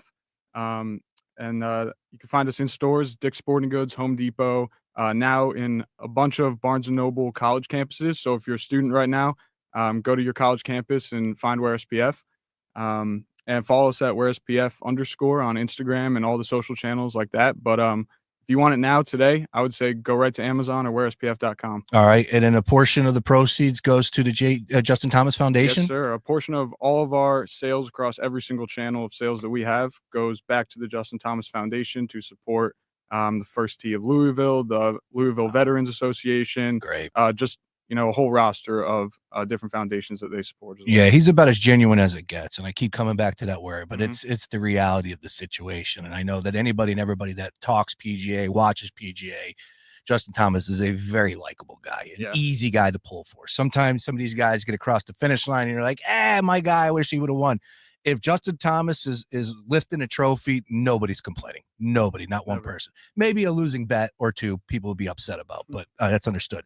All right, so we were talking a little bit behind the scenes, and our guy Mike Powers, who has a great relationship, partnership, friendship, in fact, with Todd Frazier, Yankee legend, Cincinnati Red, of course, Little League World Series legend. And he talked about how he scanned the can. Now, this is news to me, but I thought that this was a really cool story. He scanned the can and the grade came up excellent. Can you go into a detail on what that means? Yeah, so there's a variety of different apps out there for certain products, all skincare products, different washes. It's mainly for parents to look at the ingredients and understand that it's safe for their kids, safe for their skin. So like you said, Todd Frazier scanned our product on there. I believe there's, I think, every single sunscreen comes up on there, from Neutrogena to Coppertone to all of them. And our sunscreen graded the healthiest, most effective, highest grade. I guess a perfect score in their terms, and that's never been done before, apparently. So it's fantastic to hear that our product is, as amazing as we make it to be. Yeah, sure. Absolutely. And those are the things that will separate you from all the other brands that are out there. It is, crowded, I would imagine, crowded, aisle as far as suntan lotion, especially when it comes to this time of year, this season here specifically, of course, as you get down south and so on and so forth. Some of us are going to the Virgin Islands, it's where it's needed year round. Understood. Speaking of the Virgin Islands, we were also talking about this, where it's reef safe. Can you talk a little bit more about that in detail? Yeah. So, we have a mineral sunscreen, and all mineral sunscreens are reef safe. There's no chemicals whatsoever in mineral sunscreens, but we do have an essential sunscreen, which is a hybrid, as well as our spray, which is chemical. So like I was saying before, there are 5 main chemicals in all chemical sunscreen, 3 of those which are bad for you. We just took those 3 out. They're unnecessary to the level of protection you get and what it's providing for your skin. So that allows us to be completely reef safe, marine safe, environmentally friendly, extremely safe for your own skin as well. And that's something that we always strive to be, because I'm not sure if you know this, but there's a lot of sunscreen laws in Europe. So essentially most of the sunscreen that you buy in America today are all banned in Europe, and including Hawaii now. They've picked up on that trend as well, that it's just only mineral sunscreen. There's no chemical sunscreen. It's all due to the reef and the environmental effects that some chemical sunscreens have on the reefs and the fish life, things like that. So we always want to offer a universal product that you can take anywhere you want, extremely healthy for yourself and the environment, because I don't see any point in damaging yourself or the environment at all. And so that is our main mission, and we craft every product to be extremely healthy. Well, what I would bring it back to me, and I often do that here, being selfish on my show, I will tell you this: using the product, number one, no smell to it. which is kind of important to me. Like, right. So sometimes you get this suntan lotion and next thing you know, you smell like a big coconut. Some people like it. That's great. Whatever. But when I'm on a golf course, I kind of think like that attracts bugs, so on and so forth. So none of that. Like it was very clean and clear and just on it. And it felt like it tacked to me. And specifically because I know JT is an athlete out on the course all day. That's kind of where this caters to. This product caters to athletes that are out there performing on a daily basis. Absolutely. Yeah, we've heard from a lot of athletes, like you said, they don't want to smell. It's not supposed to be a perfume or a cologne, something like that. You know, you're wearing it to help protect yourself. You're not wearing it to smell better, essentially. And all of our products are also very oil and grease free. So because it's made by golfers for golfers, you don't want to grip your club and have a loose grip and have all this oil on your fingers. That too. So all of our products, including our lotion, which you would get on your hands, leaves a tackier feeling, a little grip to your fingers after, so it's not slippery at all. So it's very, very, very athlete friendly as well. I'm on the website right now, wearspf.com. You guys are offering the Wear SPF, the Tea Time bundle, where you get a sleeve of Pro V1s. Yes, sir. That's pretty Wear cool. SPF branded Pro V1s. That's JT's brand too, as well. Oh man, that's about as top notch as it gets right there. Yeah, great stuff. Core essentials, everything you need. But as Christian said, go ahead and get it at Amazon. Get it in your golf bag today. I know, like, it's so disappointing and frustrating, especially at this age, where I go on a golf trip and like my buddy's like, "Yeah, I didn't bring any sunscreen." Like, what? Like, what are you, 12? No, dude, we got to protect ourselves, you know. Yeah. And I'm bald. I don't know if you can tell this. I'm wearing a hat. You know, I'm bald, so it's more important to me than anybody out there. Got to have the Wear SPF in the golf bag. You got the stick, as I said, with the chapstick as well. Go ahead and check out everything they have to offer at Wear SPF, and make sure you check out what they're over on socials as well. You got a promo code free ship, where you can get free shipping on all Wear SPF products. It's limited time only. All the details, once again, at wearspf.com. All right, Christian, you come down here. Now, we got to mix it up a little bit. We're talking a little sports earlier as well. And you are a New York baseball fan.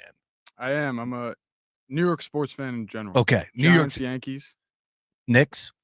Knicks, yes. I'm between Knicks and Nets. Okay. Growing up in Connecticut, everyone was torn between there was a lot of Celtics fans. Yeah. And I didn't like Boston, so I would never want to say I was a Celtics fan. So I would Sure. say I was a Nets fan. Then growing up, you know, the Nets had some excitement with KD and Blake Griffin and all that, but it ultimately didn't pan out. So then it's kind of like, hey, who's doing better? Yeah. Knicks. I don't take basketball, NBA basketball super seriously. I'm a big UConn basketball fan. Oof, that's a good one. But Yeah, speaking of now the UConn, you Knicks- got a good assistant head coach coming up there, Mike Nardi from Villanova. Great coach. He's joining Danny Hurley's team up there, so that's going to be a great very hire by happy them. Danny Hurley stayed. Yeah. Also, Oh yeah. He's rumored out there, Lakers job. It seems like anytime there's going to be an opening, his name is going to be front and center. And it's understood how great he is. All right, let's talk about the Yankees. Yes, sir. Wow, Rodon. I saw Judge, the numbers that he's putting up this year right now, what he's on pace to do. It's like just hand him the AL MVP. It's got to be a lot of fun to be a Yankee fan, just from the simple fact that you get to cheer on Aaron Judge. Absolutely. I mean, I don't think Yankees fans are taking it in. I think they're taking it for granted a little bit. That I think when he's gone, we're gonna feel it pretty hard, and it's gonna be a sad day when he's gone. Is he coming to Philadelphia? That's the question. I don't think so.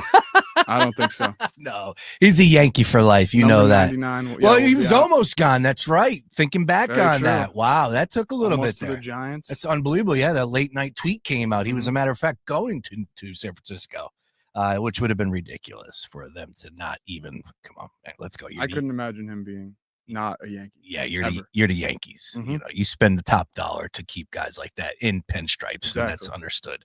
All right, and then over to the PGA Tour again, talking all things Wear SPF. Justin Thomas, we got a big one with Jack's Place, the Memorial going down.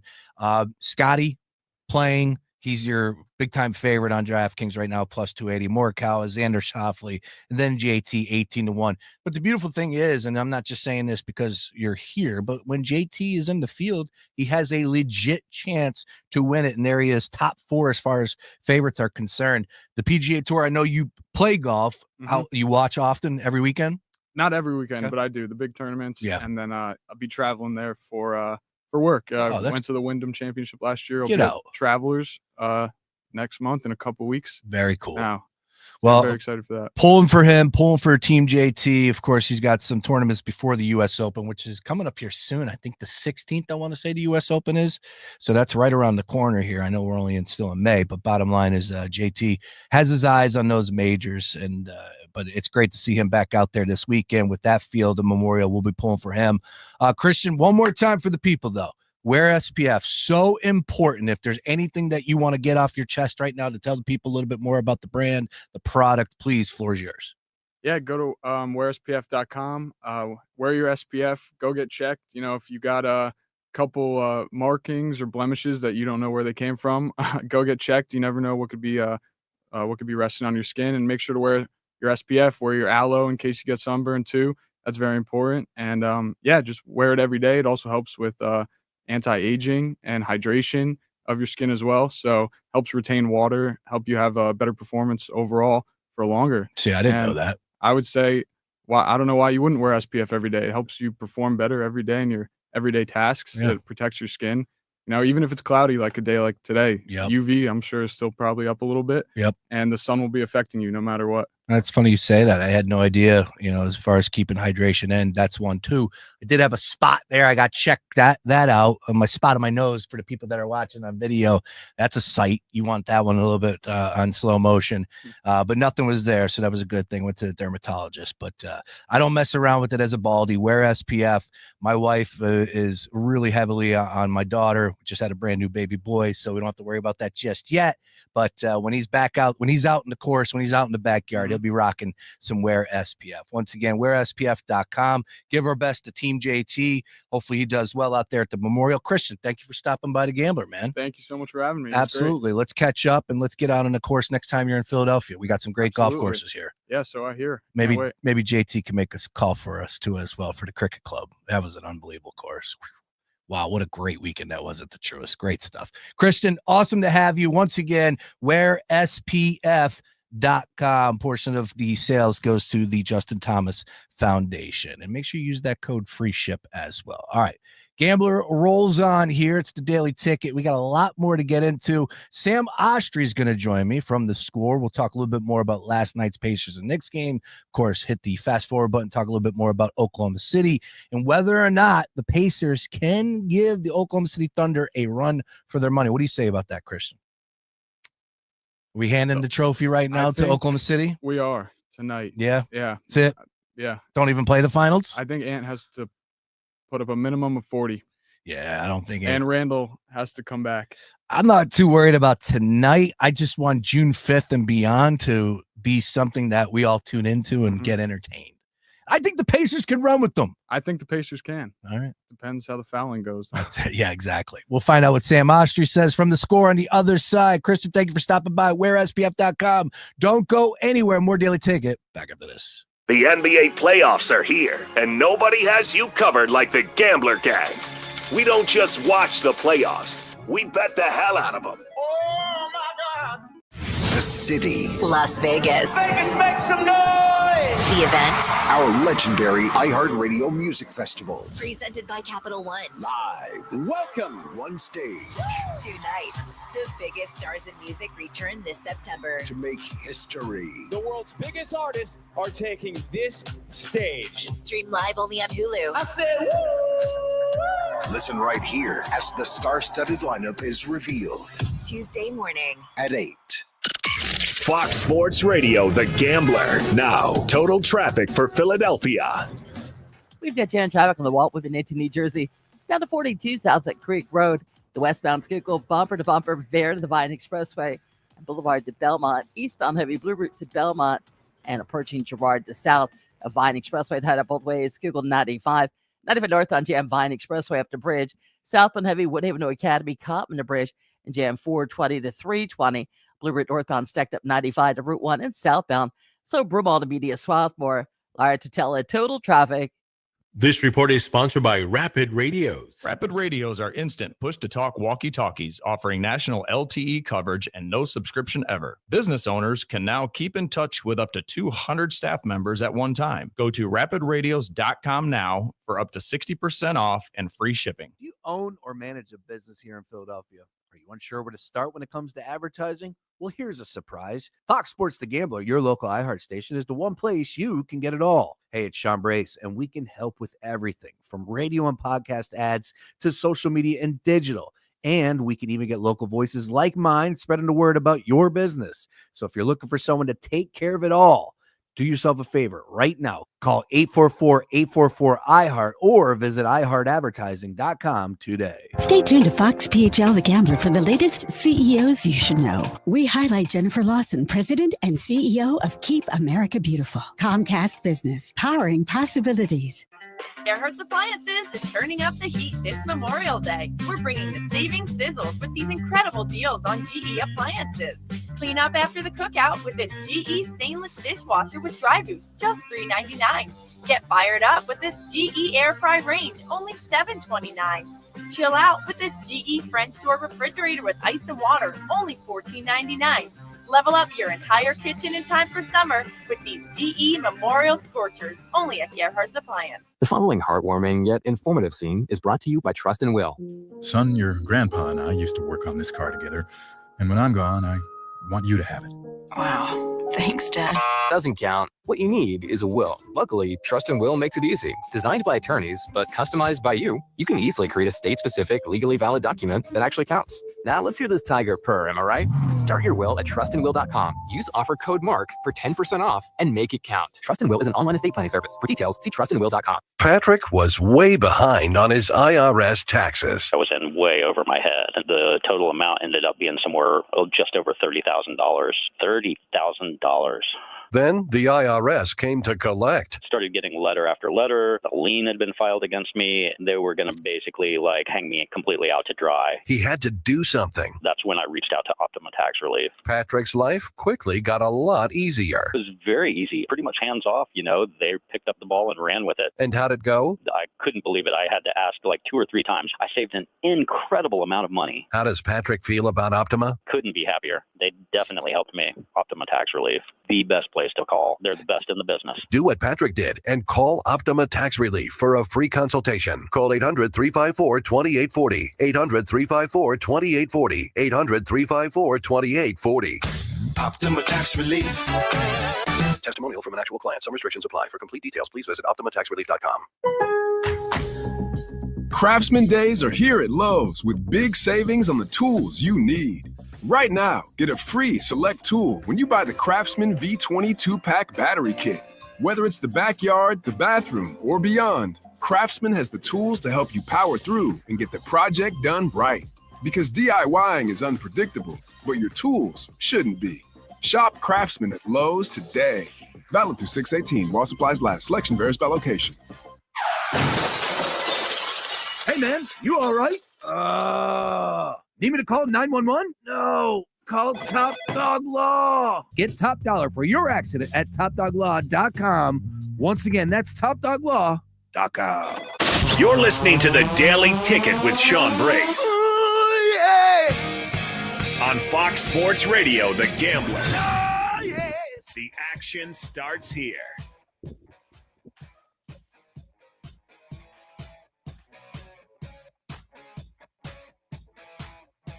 The most combination points, rebounds, assists, steals with no turnovers in a game ever.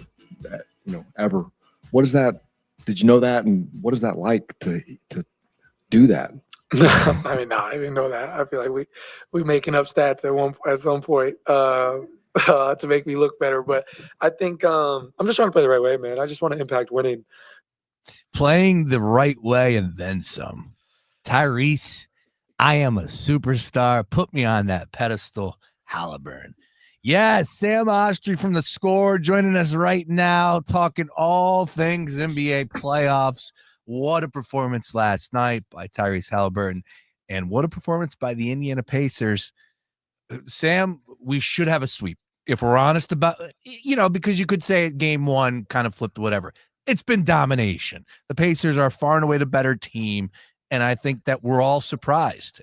Generally speaking, I know what we have said behind the scenes, even Sean Bernard, as much as he's a Knicks hater, we understand it. But the odds makers, and you look at tomorrow night's game, they're 5-point favorites. Knicks are favored by 5. Look at the series price for the NBA Finals. The odds makers are giving the Knicks a better shot versus the Oklahoma City Thunder, albeit they're not going to get there. But they're minus 500 versus the New York Knicks. They're minus 575 versus the Indiana Pacers. So it's crazy right now what the Pacers are doing. But what a performance last night by Tyrese Haliburton. Sam, good afternoon. How we doing today, man? I'm doing great. It's good to be back with you. We'll be back in studio tomorrow. Yes. Tyrese Haliburton.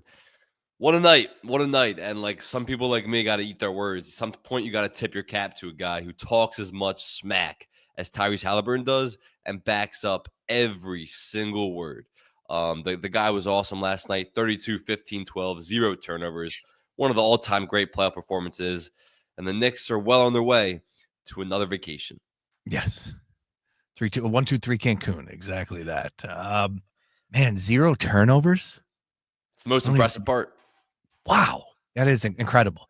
He's raised his game. What is it? What's going on there? Is it just simply that the Knicks can't contain him, or is this something that you think could carry over against the Oklahoma City Thunder? Not getting into that discussion whether it'll be enough, but do you still see him playing at this level in the NBA Finals next week? I mean, look, he's been great, and the Pacers have been great at exploiting defensive mismatches, and they've been benefited by the fact that they've played a bunch of teams who have defensive liabilities on the floor. And you go back to last series against the Cavs, whether it's Darius Garland when he was out there, who's had a toe injury, or whether it was Donovan Mitchell constantly hunting mismatches for him, or whether it's been Jalen Brunson this series, who we will talk about Jalen Brunson, and he's been pitiful defensively. And it's been a lot of Tyrese Haliburton just hunting Jalen Brunson. When you have him and Karl-Anthony Towns on the floor there together, that's when it really gets ugly defensively. And the Pacers, and particularly Tyrese Haliburton, who does a great job of controlling the pace, he's been awesome at finding those mismatches for himself, for his teammates, and just playing really fast. And the one thing I've really seen from his progression in his game is that he's always had an innate ability just to get by his first defender and get to the rim, but he's always been a very passive attacker. What you're seeing now is he's found a healthy balance between when he gets to the rim of scoring and kicking. Like there used to be a lot of times where I was critical of where he was too passive. He would be his defender, he would be at the rim, and instead of shooting, he would always be looking to pass. He's still doing that. He's still creating shots for his teammates at a high level, but he's also become a really effective scorer around the rim, and we know what he can do when he's shooting the ball well, like he did last night off the bounce. But he's become a much more aggressive scorer on his drives and not just a passer. He's found the right balance between those two things. Could the Knicks have done anything differently last night to find a way to win a ball game when you score? Look, the night before, I'm talking about how Minnesota scored 120 and lost, right? Like it's hard to believe that is possible.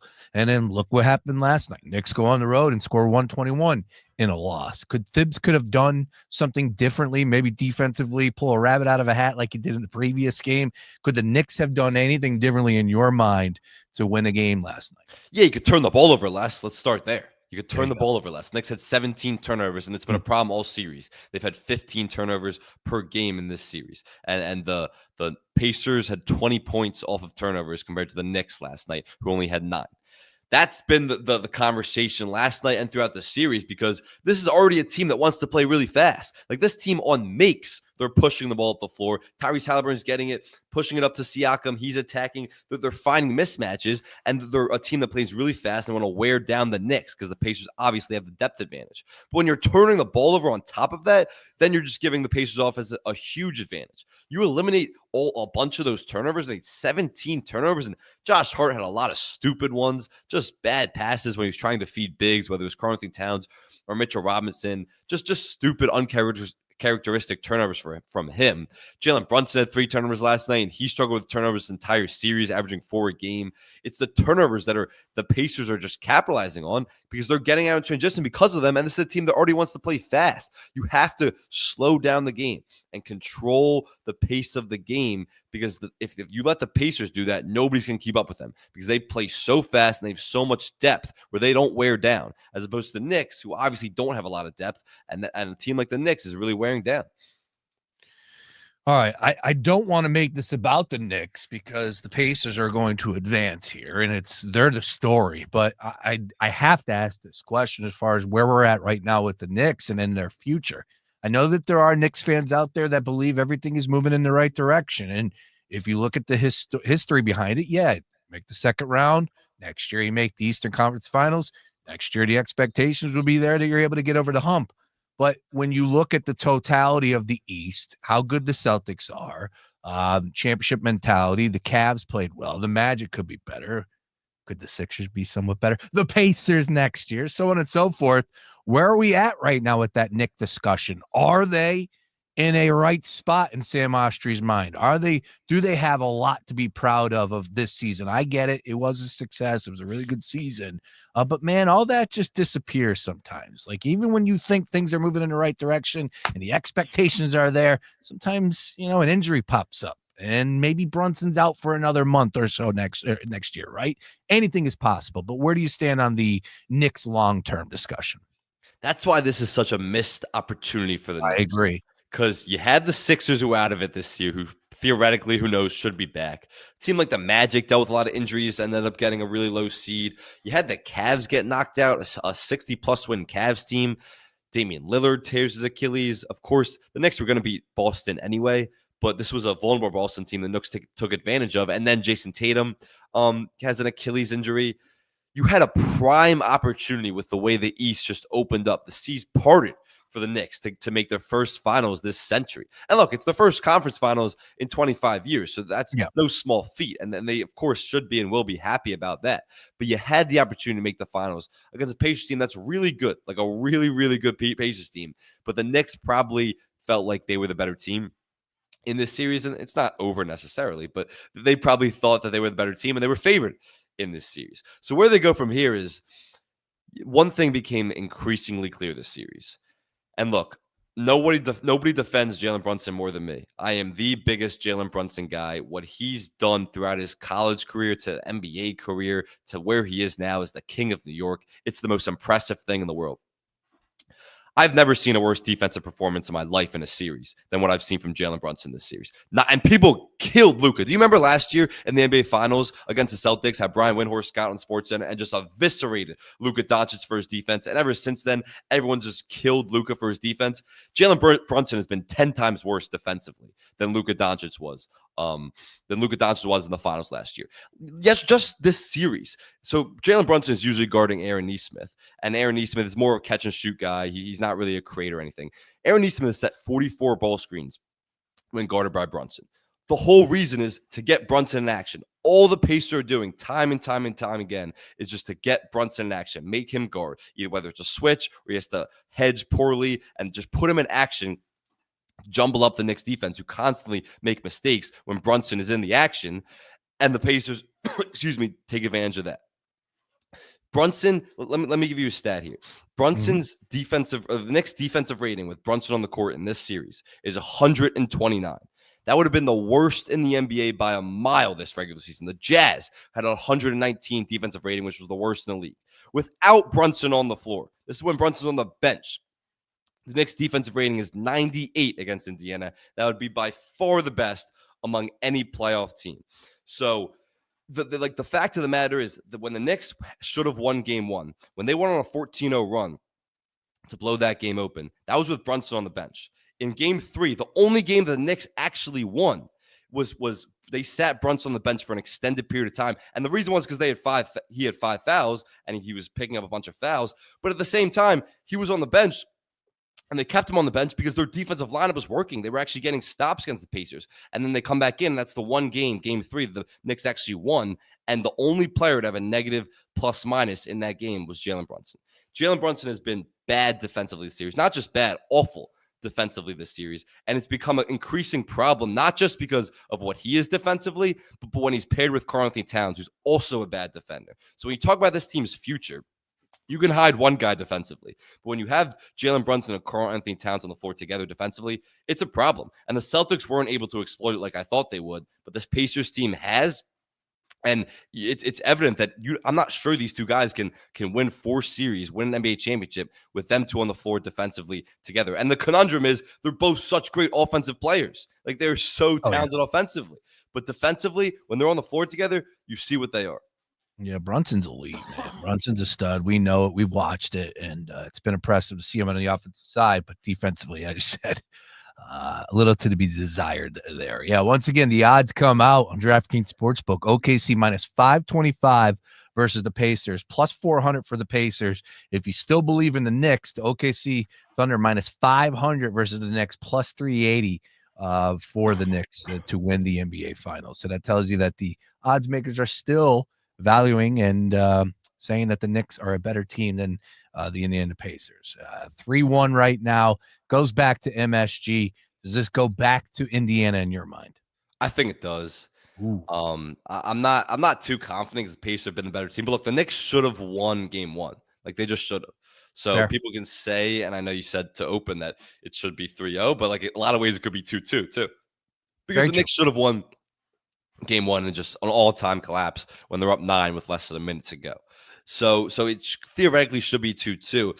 What I didn't like from the Knicks, especially defensively, was they just looked fatigued. Like Brunson, Josh Hart, everyone looked fatigued. And that's the whole Pacers plan entering the series. We have so much depth. We're going to pick you up full court. We're going to run really fast in transition offensively. And you're just going to be fatigued because you don't have the depth that we have. And the Knicks are trying to play more guys. They're playing Landry Shamet and they're playing DeLon Wright.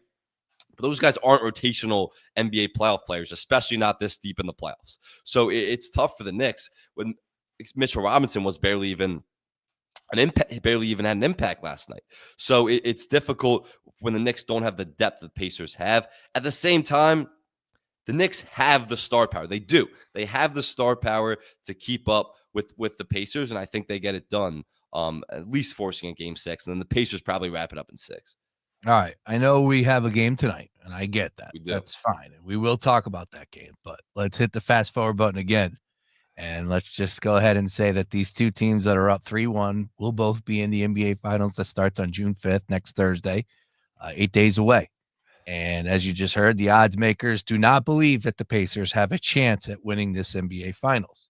Sam, what is your prediction if these two teams are able to wrap things up 4-1, that nobody gets extended, everybody gets their same amount of rest, basically, 4-1 both ways? Do you see this going 4-2? For the OKC Thunder, do you see a sweep 4-1? Because I know you're not going to say the Pacers have a chance, correct? Correct. And I would like to, because I've been disrespecting the Pacers this entire playoff run, and they deserve more respect. And so I'd like to give it to them. But the matchup against Oklahoma City is just too much. Like what the Pacers have done so well against the Knicks is, like I just talked about, exploiting Jalen Brunson and Karl Anthony Towns, 2 weak defenders.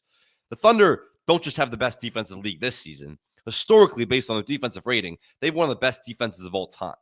There is no exploiting that Thunder defense, and there is no mismatches you can find against that Thunder defense. They have Lou Dort, Jalen Williams, Cason Wallace, Aaron Wiggins, all those guys to just throw at Tyrese Halliburton. And Tyrese Halliburton has not seen that type of those type of defenders that can just come in and take turns on him and be that physical with him, and where there's no mismatches that they can exploit. They can't have X player like they were against Jalen Brunson come set a screen and put him in action. Because even Shea, who's considered the weakest link defensively on the Thunder, he's still a great defender, and he's the MVP of the league.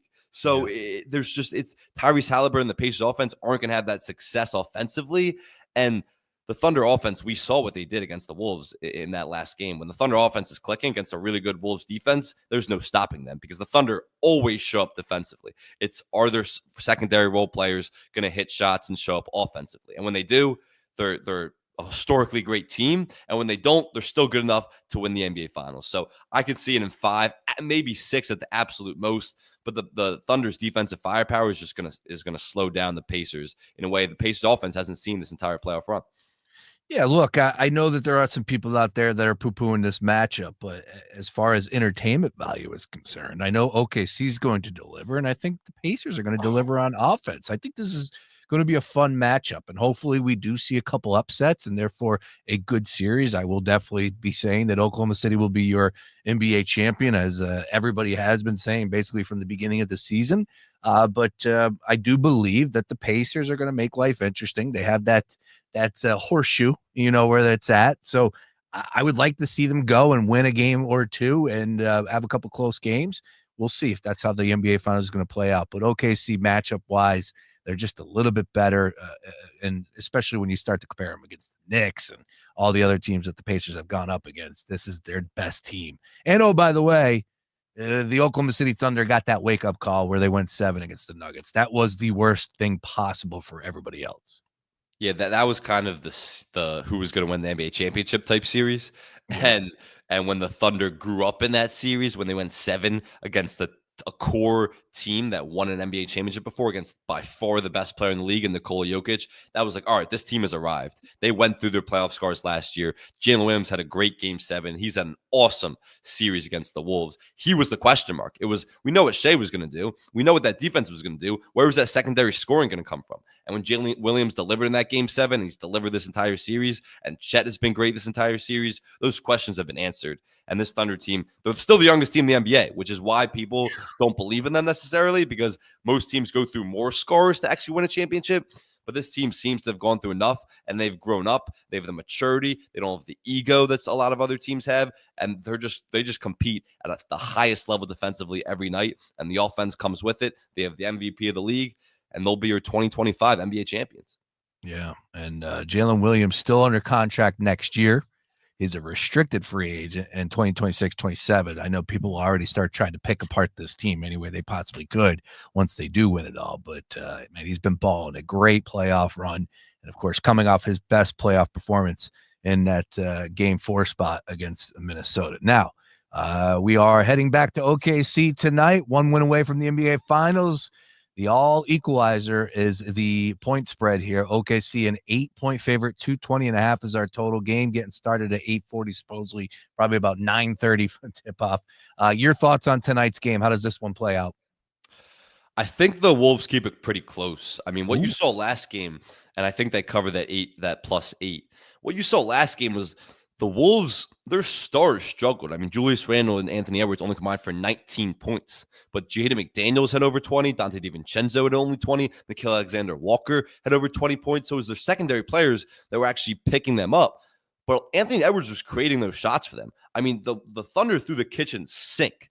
They threw the kitchen sink at Anthony Edwards. They were crowding him on all his drives, making it so difficult, forcing him to be a passer and a playmaker. And he did that pretty well. Julius Randle was really bad. He just completely fell apart. But if you can have that, and when he fell apart, wasn't making shots, he was disengaged offensively, and it was just a bad Julius Randle game. A guy who's really turned around the playoff narrative about him. But if you can get more scoring from those stars, from Anthony Edwards, from Julius Randle, even just last game, they lost by 2 points with those guys combining for 19 points. Just a little bit more scoring from them, and your secondary guys continue to contribute the way they do. And I like the Wolves defense is going to play a better game than they did last game. The Wolves defense is really good and they've done a pretty good job of limiting the Thunder offense as a whole. It's been the Thunder defense and dominating the possession battle with forced turnovers and not turning the ball over themselves that has really got it done. But I think this Wolves team is going to get enough scoring from not just their secondary guys, but from this game, their stars, where it's going to be a pretty close game, just like last game was. I'd venture to say that the Wolves actually force a game 6. But I'd play the +8, but I wouldn't be surprised if this goes 6. Yeah, Minnesota's covered the last 2 games. Of course, we know it took place in Game 3, the blowout. Game 4 came down to the wire. 3-point spread, ended up losing by 2 points. Of course, Timberwolves covered that number. And now some people are looking at that 8. It's just the only way that OKC covers this number is if it just gets ugly. If it gets ugly. Now, crazier things have happened down the stretch. We understand that, but it could get ugly. That's what's going through my mind. If Ant is aggressive and trying to do a lot that people are asking him to do, and they're not falling, I think that OKC, the avalanche could happen down there in Oklahoma City, especially in that home environment with one more win. Yeah, those fans are they're fired up tonight, to say the least. It's going to be a lot of fun, though. Once again, NBA Finals starting next week on Thursday, June 5th. We got Sam Oshtry from The Score. Talk to me about player props as far as tonight is concerned. If they are showing out OKC and they do cover that number, who's leading the way for them? Yeah, I think Julius Randle. Like you need to see a bounce back performance like him. And I like this over 17.5. He's been good this playoffs. And look, for he hasn't been great this series. And Jalen Williams deserves a ton of credit for how he's been guarding him, and Lou Dort and other guys who have taken turns on Julius Randle. All those guys deserve a ton of credit. But the Wolves need more from Julius Randle, and they probably showed him a ton of film of how disengaged he was last game, of opportunities where they're crowding Ant, where he can actually be the guy, the secondary guy who can carry the scoring load. So I think he has a good bounce back game, and the Wolves need him to. Like, if he goes under that 17.5, then I think the Wolves are going home, but I expect him to go over 17.5. And that's kind of correlated with the Wolves play. So Julius Randle, his over points prop is the guy I'm targeting. Interesting. All right. Is there anybody else that you're looking at fading tonight? I know that Sean Bernard was high on Hartenstein to fade him in the previous game, which I think did pay off. Is there anybody out there that you think, will be limited due to a defensive performance? Yeah, I think Dante DiVincenzo, I'd fade him. I believe his point prop last time I checked was 10.5. And look, he had a great game last game. He had 21 points, 7 for 11 shooting, but he really hasn't been that great from three or as a scorer. Like, if you look at his last, let's see, 1, 2, 3, 4, 5, 6, 7, 8. His 8 of his last 9 games in the playoffs, he hasn't scored double figures. And part of that was the Thunder's offense was leaving him open a lot because they were crowding Anthony Edwards on his drives. But I don't expect them to have that same approach. And I think they're actually going to guard Dante DiVincenzo and some of those Wolves role players a little harder after they made shots and get out on those 3-point looks. So I don't think Dante has another big night tonight. And his scoring's been down most of this playoffs. He had a big game yesterday, which maybe inflated his props a little bit. But I'd say his under 10.5 is a guy I would look to fade. Will we see any defense? How about last night with all that scoring? Unbelievable. What, 251? 251. The first quarter. I'm looking at this like if you bet the over in that game last night, in the first quarter, you were cashing that ticket. Over was a very popular prop last night, especially coming off a really defensive performance the game before. Will we see some defense played tonight in 220, maybe not hit? Look, I'm more of the mindset that the Wolves are going to win. And I think if you're playing it as the Wolves are going to win or at least keep it close, they're going to need to score a ton. So I would say I would lean the over in that regard. If you think the Thunder are going to win, the Thunder are going to win how they usually win, which is their defense. And they're going to completely shut off the Wolves' offense. So then I would play the under. But because I think the Wolves are going to have some success scoring tonight, especially from their stars in Julius Randle and Anthony Edwards, then I think the over hits. So I would play. I'm not actually going to play it, but I would lean the over just based off the Wolves. But if the Thunder win, it's going to be because of their defense. And that probably will go under. OKC, front and center, possible NBA champions this season. Unbelievable. And I did see our good friend Kyle Pagan saying that Sam Hinkie would have won an NBA championship if he was still here. And Sam Presti has been. I was surprised to see how long Presti's been at OKC. That has been there forever. Yeah. He's been there forever since he orchestrated the Kevin Durant, Russell Westbrook, James Harden big three. And then he tore them apart. And somehow he didn't win a championship with that team, but he's about to win a championship with the Shai Gilgeous-Alexander, Jalen Williams, and Chet Holmgren big three. So who would have thought? Like, he's considered one of the best GM, probably the best executive in basketball. And he's one of the few who's on that mountaintop who's actually never reached the mountaintop with an NBA championship. So he should get it this year and be rewarded because he's a brilliant dude and he built this the right way. It's very surprising that he was able to last. I get it. It's OKC, but it's the NBA at the end of the day. You're hired to be fired. I can't believe that he's been around that long without winning an NBA championship. I know that they've had success down there, but bottom line is, we've seen GMs and coaches be fired for less. Yeah, and that's bad. That's bad ownership, and that's bad organizations when GMs don't lay out a plan and stick with that plan, and they often just blow that plan up after a couple bad years. And the Thunder really never had that many bad years, even those Russell Westbrook years. Even when Russell Westbrook was with Chris Paul, that they had some really good years together, and they were competitive. They were never competing for a real championship, but they were competitive in making the playoffs. And they had a couple bad years, and then they got Shai Gilgeous-Alexander and have been pretty good and on a right trajectory ever since. So that's just good organizations when they stick with the right management, as long as it is the right management, who have a plan, who've laid out a plan and map out a plan. They don't stray away from that plan. But there's a lot of organizations that don't have the luxury of doing that because they play in bigger markets, and maybe there's more fan pressure and there's more national media pressure hammering down on them. So look, Sam Presti's done a great job, but he's also benefited from being in a small market with Oklahoma City for sure. That's correct. All right, Sam Oshtry from The Score, of course, setting us straight. All things NBA once again tonight. 8-point spread down from 8.5 on DraftKings Sportsbook. The Timberwolves do or die. Sam believes that they're going to get the job done tonight. So money line plus 275. Are you putting out there for the people? Yeah, sprinkle, dabble. Why not? Calling a shot. Dabble a little bit. Why not? I mean, I think I definitely love that +8, but yeah, why not dabble with the money line? All right. I know that you're going to be doing a ton of draft coverage for us here on The Gambler. Yes. Looking forward to that. As we get a little bit closer and we talk a little more about the 76ers, I was just intrigued when Sean Bernard joined me a little earlier this week, and we were talking about how essentially 1 and 2 is already locked in. Dylan Harper, that much of a lock at 2? I think so. I mean, it's either trade. Well, Dylan Harper's getting drafted no matter what at number 2, but it's either the Spurs will draft him or they'll trade that pick for a package that really the only package would probably include Giannis somehow if they went that route and they worked out a deal there. But otherwise, Dylan Harper will be a Spur, but he's definitely going number 2. Everyone's up with that pick. Yeah, he's been the number 2 prospect pretty much the whole season, the whole way. Ever since Cooper Flagg snatched the number 1 spot with how he played at Duke this year. And Dylan Harper deserves to be. I mean, I think he's a pretty surefire prospect. I think he's going to be great in the NBA. It's just intriguing how Ace Bailey, we hear about the success from Rutgers, but I don't really hear that about Harper at all. Yeah, it's a good point. I think there's more flaws to Ace Bailey's game where that's just like, okay, let me just add this to the flaw bucket. Because, yeah, Rutgers was really bad. Just because, let's put the blame on him. I think Dylan Harper deserves just as much blame for how that Rutgers season went as Ace Bailey. But Dylan Harper's the more surefire player, like just as a prospect, as a combo guard, as a scorer.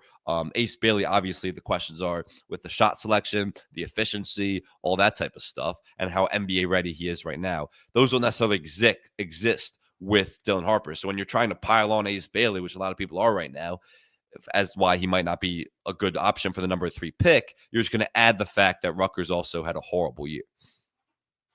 All right, Sam, what do you got cooking over at The Score, man? A lot of NBA stuff. Just a lot of NBA coverage today about if the Knicks have a chance to come back from 3-1. The answer is really no, but some stuff on the Thunder, Wolves tomorrow. If you can't tell from this hit, I'm still recovering from a long Memorial Day weekend. Oh. Too long. Hanging out with Cooper DeJean, huh? We were at the same bar multiple nights. That guy was around. I think he hit every jersey. I think you actually said this in the chat. He hit every Jersey Shore beach town you could be at. I mean, this guy now he's at NovaCare now, so he's performing. I would hope. I mean, he had a hell of a weekend. He was at the place I was at Friday night or Saturday night, and then everyone on Sunday was like, "Oh, he's at this place in Sea Isle. Oh, now he's back at this place in Margate." He was hitting 3 different day spots. The guy had a weekend. Good for him. He deserves it. He should celebrate the Super Bowl. I guess it's back to work with OTAs now. But I'm also recovering. He's not the only one recovering. Yeah, no, believe me, everybody is feeling it. It was a long weekend, especially with Metallica in town and all that, and then some. But tomorrow we're back in studio. Looking forward to catching up with Julian Edlow for the first time in forever. And we got a lot to discuss. Of course, who knows? Maybe Oklahoma City will be in the NBA Finals tonight. We will have one team in, and then we have a Game 5 tomorrow between the Knicks and Pacers, where the Knicks are 5-point favorites. Very, very intriguing. Sam, great stuff. Continue to follow you on all things socials. Read you at The Score. Get some rest, brother. We got a big one tomorrow. Yes, sir. I'll see you tomorrow. Appreciate it. Oh, man, there he is, Sam Oshtry on the Gambler Stream. Keeping it moving here. Daily Ticket rolling on. Back tomorrow. Looking forward to being in studio with Sam. It's always a fun show. We got a lot of NBA coverage coming our way. We'll get into the draft as well. Plus OTAs. We got to talk a little football tomorrow. I know nobody really cares about OTAs, understood. But big picture conversation, and especially when it comes to quarterbacks. Right now, the Cleveland Browns have they have 5 QBs in camp. Now, Jeremy Fowler came out today and said that he would expect the Cleveland Browns to move one. I'm just curious, who is on the way out from Cleveland? Who's going to end up in a new environment on a new team? It won't be Watson. We know that because he's still dealing with the injury, and I don't think anybody wants to take on that baggage. Kenny Pickett, come on down.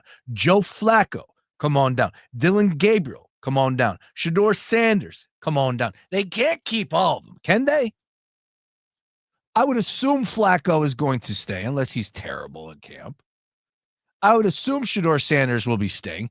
Dylan Gabriel, will he get an opportunity to be somewhere else? I don't know. Kenny Pickett? It's crazy. Got a lot to discuss from the NFL world, and we'll get into a little bit of those conversations tomorrow. Plus, we do have some Phillies baseball, hopefully, tomorrow with a doubleheader. It's crazy because New York played today, and I get it. New York's not Philly, but it's only right up the East Coast. It's pouring here in Philadelphia. They canceled the game, yet the Mets played at home against the White Sox, and they lost. But you mean to tell me it's not raining at all up there? It's crazy. I don't know. I thought the whole East Coast was underwater. Anyways, tomorrow back at it. Brand new daily ticket. Make sure you tune in at 3 p.m. Stream us on all things socials. Looking forward to talking shop with Sam and Julian Edlow from DraftKings Sportsbook. Once again, if you missed anything, you can get all of our podcasts available at foxphlgambler.com. On the other side, we'll send it out to Covino and Rich, Fox Sports Radio. I'll talk to you tomorrow. Peace. Roots Picnic is back May 31st and June 1st at the Man in Fairmount Park.